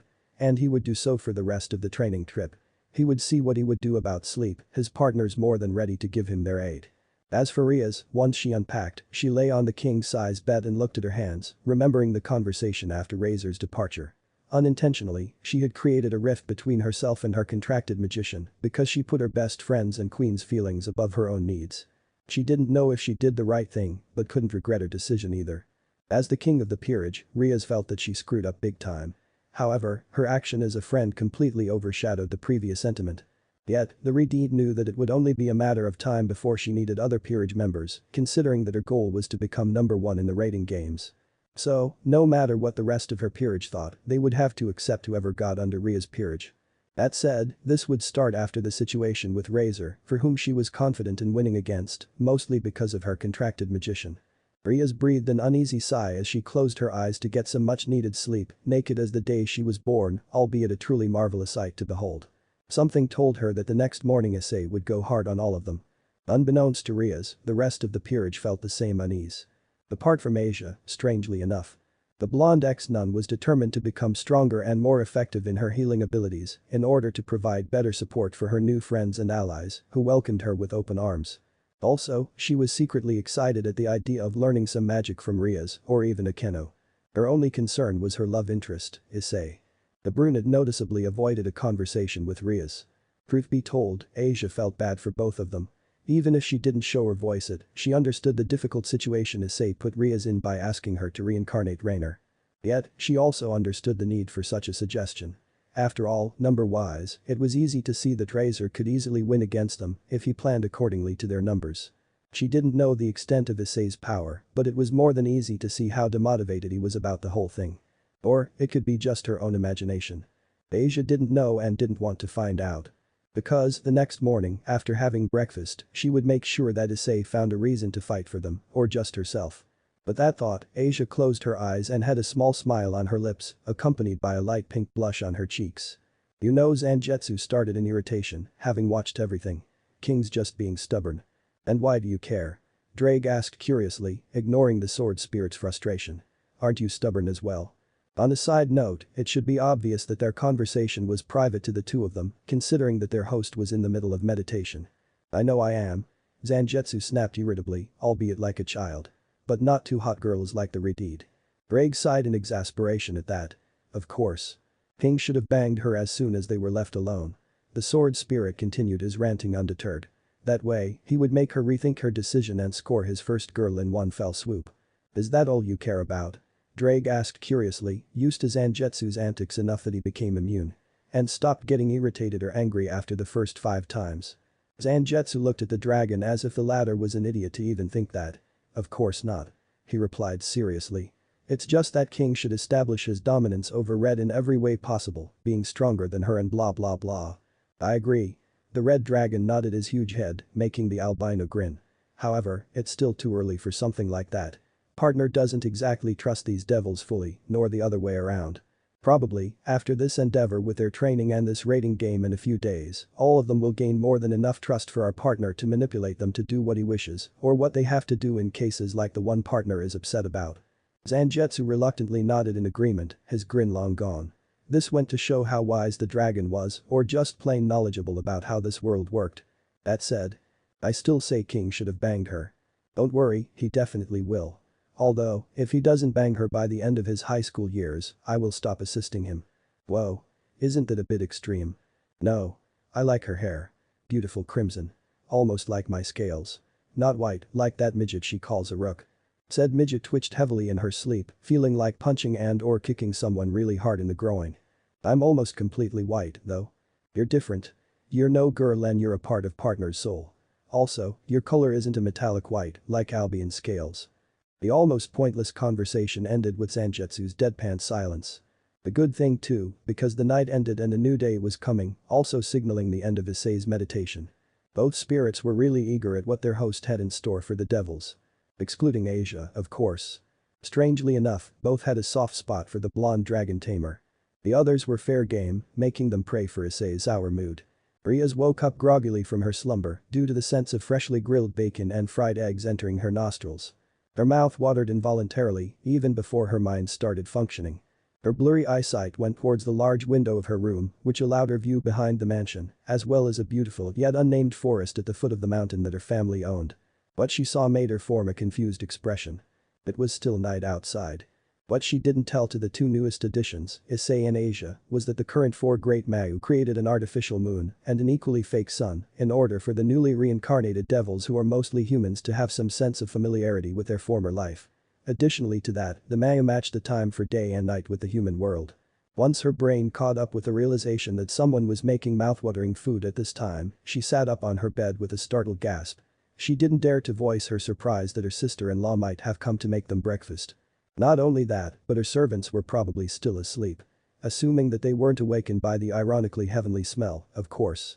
She was about to open the door of her room to go downstairs, but thought better of it once she remembered her state of dress. Or, more accurately, the lack of it, since she was butt naked. She withheld an amused giggle at the thought of teasing her contracted magician and her bishop with her nudity and their supposed reactions to that. So, with a light sigh escaping her lips, Riaz put on a lacy purple thong with a black sports bra before she wore a red tracksuit that was 3 shades lighter than her hair and, strangely enough, bore Kuo Academy's logo on the left side of the chest area. She took a look at the full-body mirror in her room and gave a nod of satisfaction to herself. After all, it was already decided that the group would train after breakfast. So, there was no reason to not be ready for it. Smiling softly at the thought of Greyfia Lucifuge's surprise visit, along with the latter's mouthwatering breakfast, Riaz quietly descended the stairs and entered the kitchen, which worked as a dining room as well. Good morning, Riaz. Iridid gasped in utter disbelief. The one who greeted her wasn't her sister-in-law, but her contracted magician, albeit with an eerily similar stoicism to the aforementioned person. Said brunette was clad in black soccer shorts and that's it. His naked upper half was covered by a white apron. And, since his back was facing Ria's, the redhead almost drooled at the sight of his well-sculpted back. She shook her head to clear out the lustful thoughts about the Issei and good morning Ice. Elegantly greeted him back before she took a seat at the right of the head of the large table, leaving the latter spot for the one that made breakfast. Looking around the table, since the chef was still occupied, she saw that there were ready plates for every single person. Aside from Issei himself. Each plate had 2 pieces of bacon, 2 eggs and how didn't she smell it before? 3 pancakes, the latter of which seemed to have a spoonful of honey on top of them. On the right of each plate, there were 3 glasses, one with water, one with orange juice and one with milk. Riaz didn't say it out loud, but she was genuinely impressed. Rara, did Issei-kun make all of THIS? Oh wow. Color me impressed, Ice-kun. Ice-san, why didn't you wake me up to help you? The rest of the peerage came in and took a seat as well, with Akeno and Yudo voicing their pleasant surprise. Asia was unsurprisingly aware of the chef's cooking skills and predictably whined cutely at her lost chance to spend some quality time with him, while Kaneko remained silent. Yudo took a seat opposite of the one Issei would take shortly. Akeno sat on Ria's left with Kaneko across her, while Asia faced the redhead, still a cute pout on her face. Good morning to you too. Was Issei's stoic greeting, which made everyone pause. Are you alright, Ai-san? Asia asked tentatively, worried about him. Yeah. Just focused on my food. He replied shortly, before grabbing a plate with 3 pancakes on his right and filling up the rest with his eggs and bacon. There. He muttered under his breath and turned around.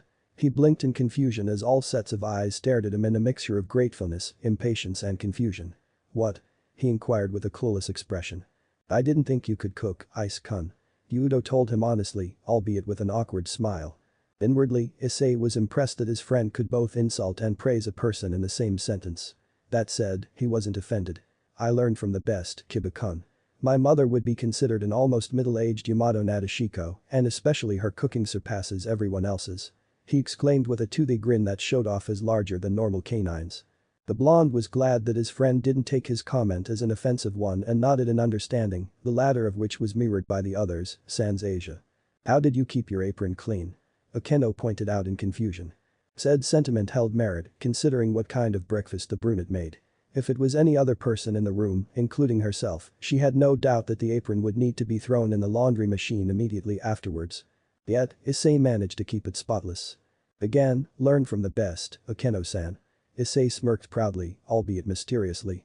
At that, all eyes turned to Asia, who blushed cutely at the attention, before she answered the unasked question.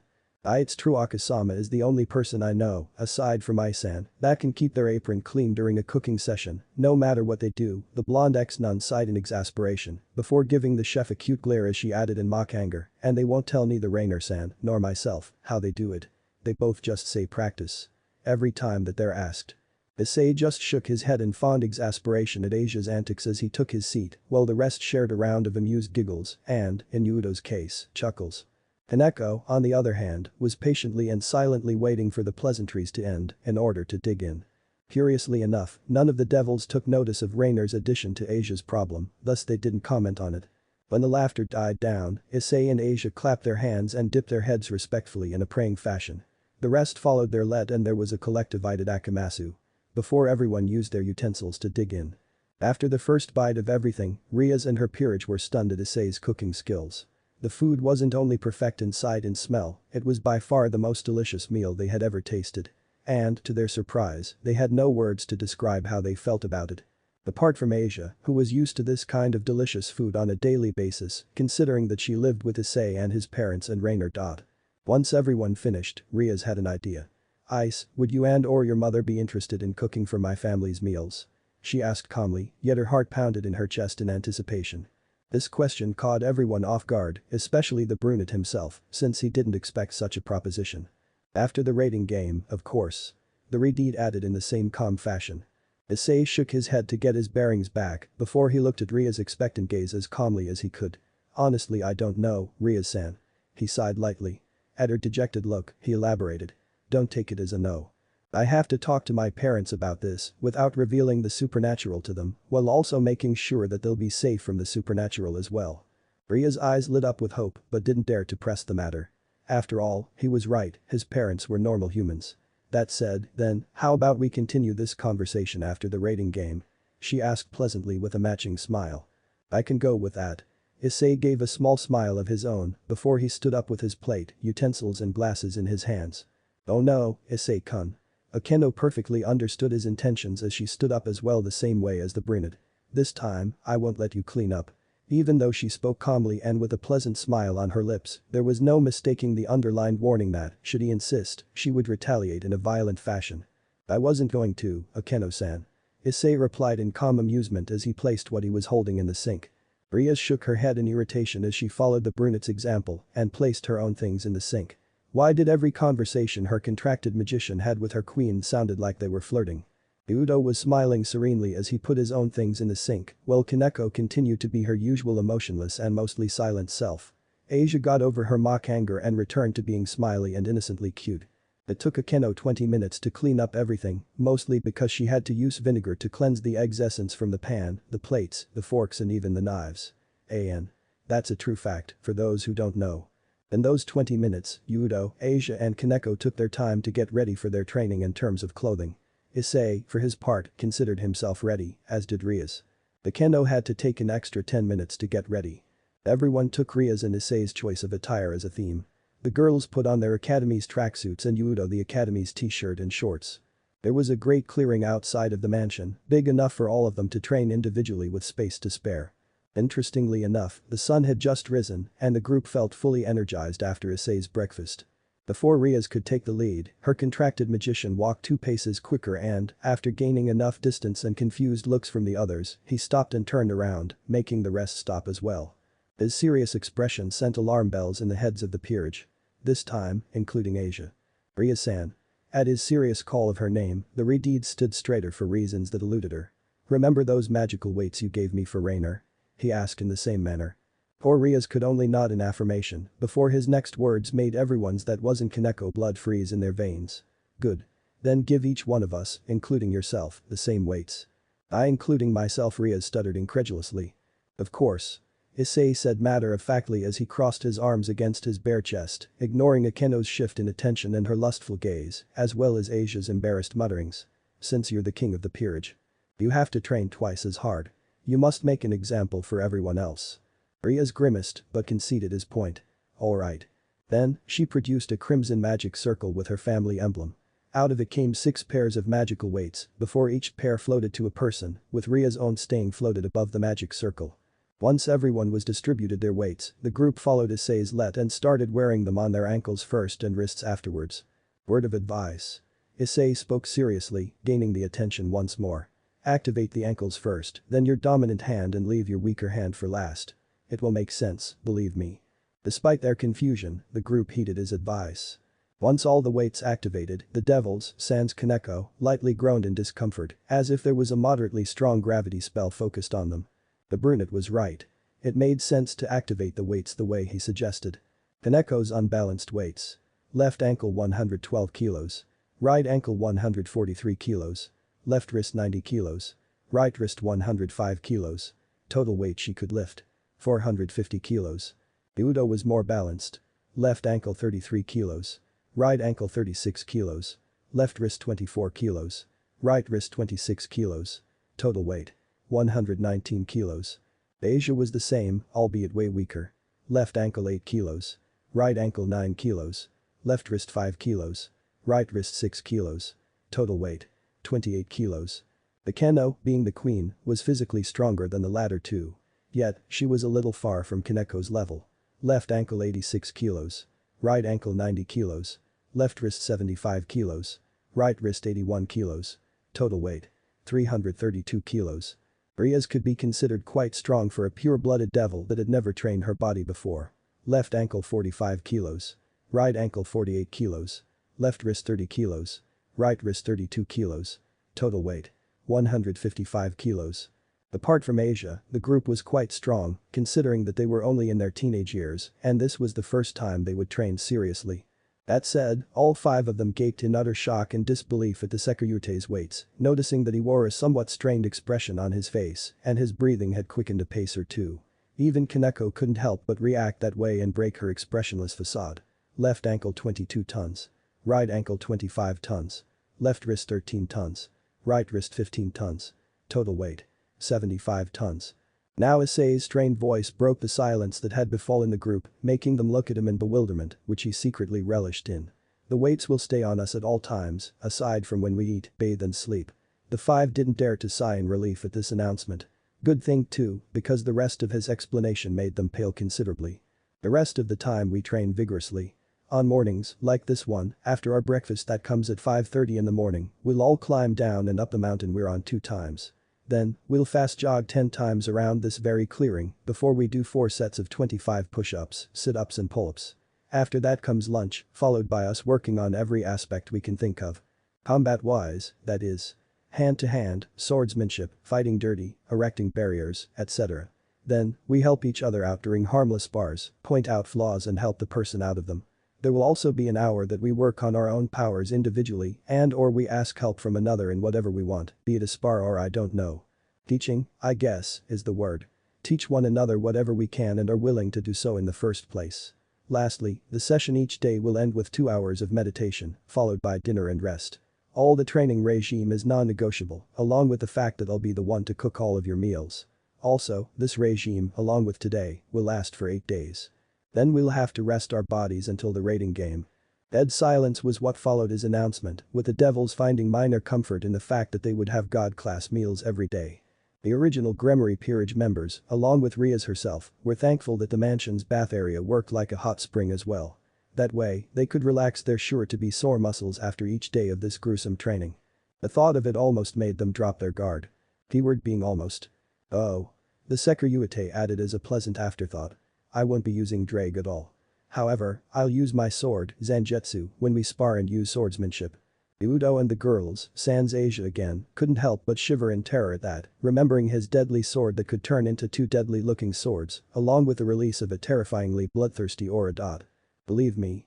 Issei's calm, yet serious and confident voice brought the attention back to him, making them notice that his lips wore a matching smirk and his eyes had turned into reptilian slits. Hey to another terrified shiver. When we finish this training, there is a chance that you won't even need me to fight Railer. Ha. Fuaah. These were the relieved, blissful yet extremely tired sighs of the group's girls as they sat inside the enormous bathtub that also worked like a hot spring. The day was more than exhausting for all of them, especially Riaz and Asia, who had never trained their bodies. Ice-kun sure knows how to be a slave driver, Akeno muttered tiredly, albeit with a pleased smile on her lips and the barest hint of pink on her cheeks. She was easily heard by the other girls, who collectively groaned tiredly at the mere mention of the Security's training methods. None of them had the courage to reply to that, though. They were too exhausted for even something simple as talking. Even the dinner was a very quiet session, with only the trainer himself being able to move around without displaying any kind of discomfort. They also suppressed a shiver at his brutality on Udo when the two practiced swordsmanship. At least surprisingly, Kaneko broke the silence, albeit in an almost whispering tone, drawing the attention of the other 3 girls, who were surprised that she spoke in the first place. Even though it was harsh, I think we all got a bit stronger today. Akeno, Asia and Riaz nodded in both agreement and acknowledgement, too tired to respond properly. The queen of the peerage wasn't even in the mood to tease the other girls, and that said something about Issei's relentlessness on training. On the boys' side of the bathing area, Issei and Udo were relaxing with their eyes closed in the water. The 2 friends didn't even try to exchange words, basking in the peace and quiet. Sometime during the training, the knight requested the Secretary to help with his swordsmanship, starting from the ground up. Despite the brutality, it was an eye-opening experience for Udo, who realized that his first trainer, the knight of Ria's brother, was too soft on him. Also, he realized that this was something he needed in order to defeat that of which he hated with his whole being. And, unfortunately, he had a very long way to go to accomplish something like that. The night had long since come and the group had retired to their beds. Or, in Issei's case, the living room's couch.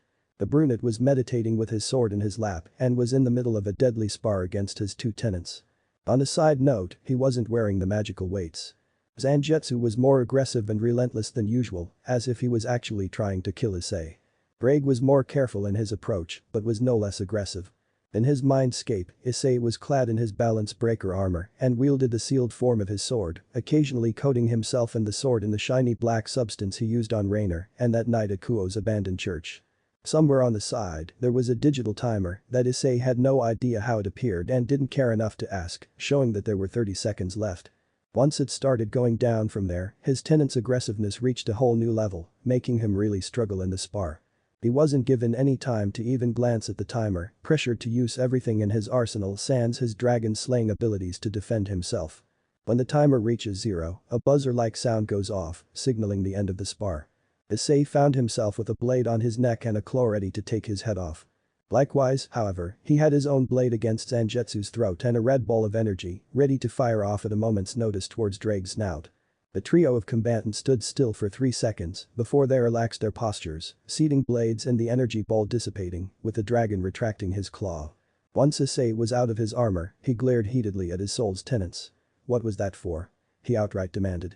"We don't exactly have many people here to emulate a fight, one on many, so we had to improvise." Zangetsu replied nonchalantly with his hands behind his head. "What?" Issei raised a clueless eyebrow. "The sword means that we were more aggressive towards you in an attempt to show you how you could be hard-pressed against many opponents." Drake explained calmly. "That makes sense," Issei begrudgingly admitted with a somewhat tired sigh. "We may have been hard on you, but it's for your own good. There are beings way stronger than this Phoenix Devil and his peerage. Even stronger than myself." The dragon said seriously, drawing the attention of his wielder and the sword. "Since you have accepted your fate as the world's protector, you always need to be at your best. Neither of us three here know what tricks your enemies may use to get to you. It doesn't matter if you're already strong enough to be considered as one of the top 10 strongest beings in the universe, if an enemy has a brain, you'll be in trouble. That's how me and Albion ended up sealed inside sacred gears. So, don't let your power get over your head. Always stay on alert and don't hold back against your enemies. If you do, they'll come back stronger and with more tricks to try and defeat you." "I get it." Issei nodded in acknowledgement at the dragon's wisdom and experience. "Good." Drake nodded in satisfaction that his words were heard and seemingly taken to heart. "That said," Zangetsu interjected with an equally serious expression, gaining his wielder's attention, while the dragon merely turned his left eye to look at him. "Why are you training these kids so hard?" Issei took a moment to collect his thoughts on the matter, somehow knowing that the manifestations of 2 of his powers were going to ask him about this. "If you think that it was to take revenge on Ryo-san's rejection of Rainer, you'd be partially correct." He started with a small admission and, although his tone was soft, it matched his sword spirit seriousness. "It's true that I wanted Rainer to be a part of this group, but it's not the only reason I'm training them so hard, with myself as the primary example. Rainer has a full peerage of 15 people, even if they're girls. Without me and my training, Ryo-san might as well marry him and live a loveless life. Unfortunately, that means Asia would be one of Rayler's concubines, and that's something I won't allow to happen. However, with my training, which I thought on the spot because of you two, the group will become strong enough to at least bypass the difference in numbers through power alone." Rafer seemed arrogant enough to not even put in the effort to train himself and his peerage. "Even if he does train them, though, they won't be as strong as Ryo-san and the others, because he doesn't seem to have the brain to think about a training regime like mine. Lastly, in the future, Ryo-san won't have to rely on me for some of the raiding games, or even some enemies that might appear." His explanation was met with a couple of seconds of silence and contemplation. "Question?" Zangetsu raised his hand as if he was in a classroom, making Issei sweat drop. "Are you going to do anything in the raiding game against Razor Phoenix?" he asked curiously.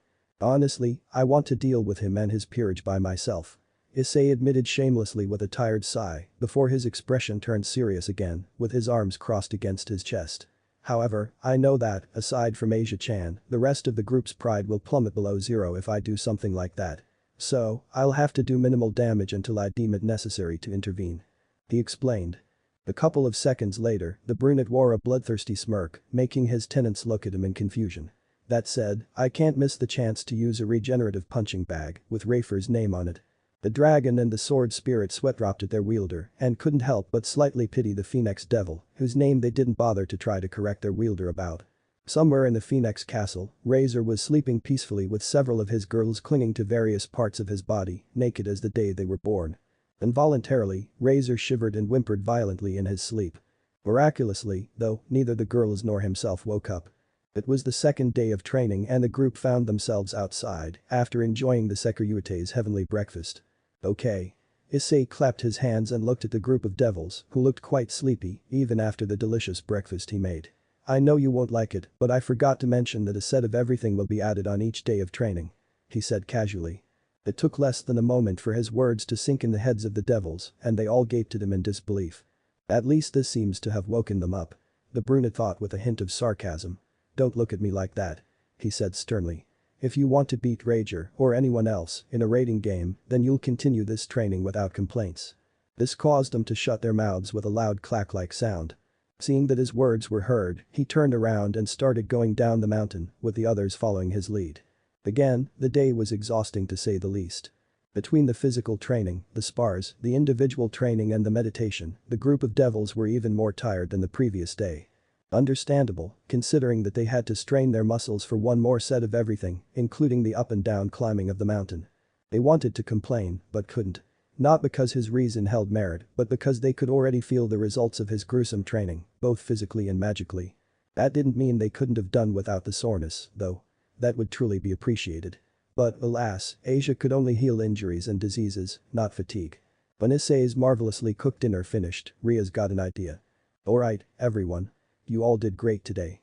The Redeed praised her servants, sounding proud of their progress. Her encouraging words earned her smiles throughout the table, sans her still-eating contracted magician. She took note of this, and her idea suddenly looked even more appealing. So, let's go take a bath and, then, sleep our fatigue off.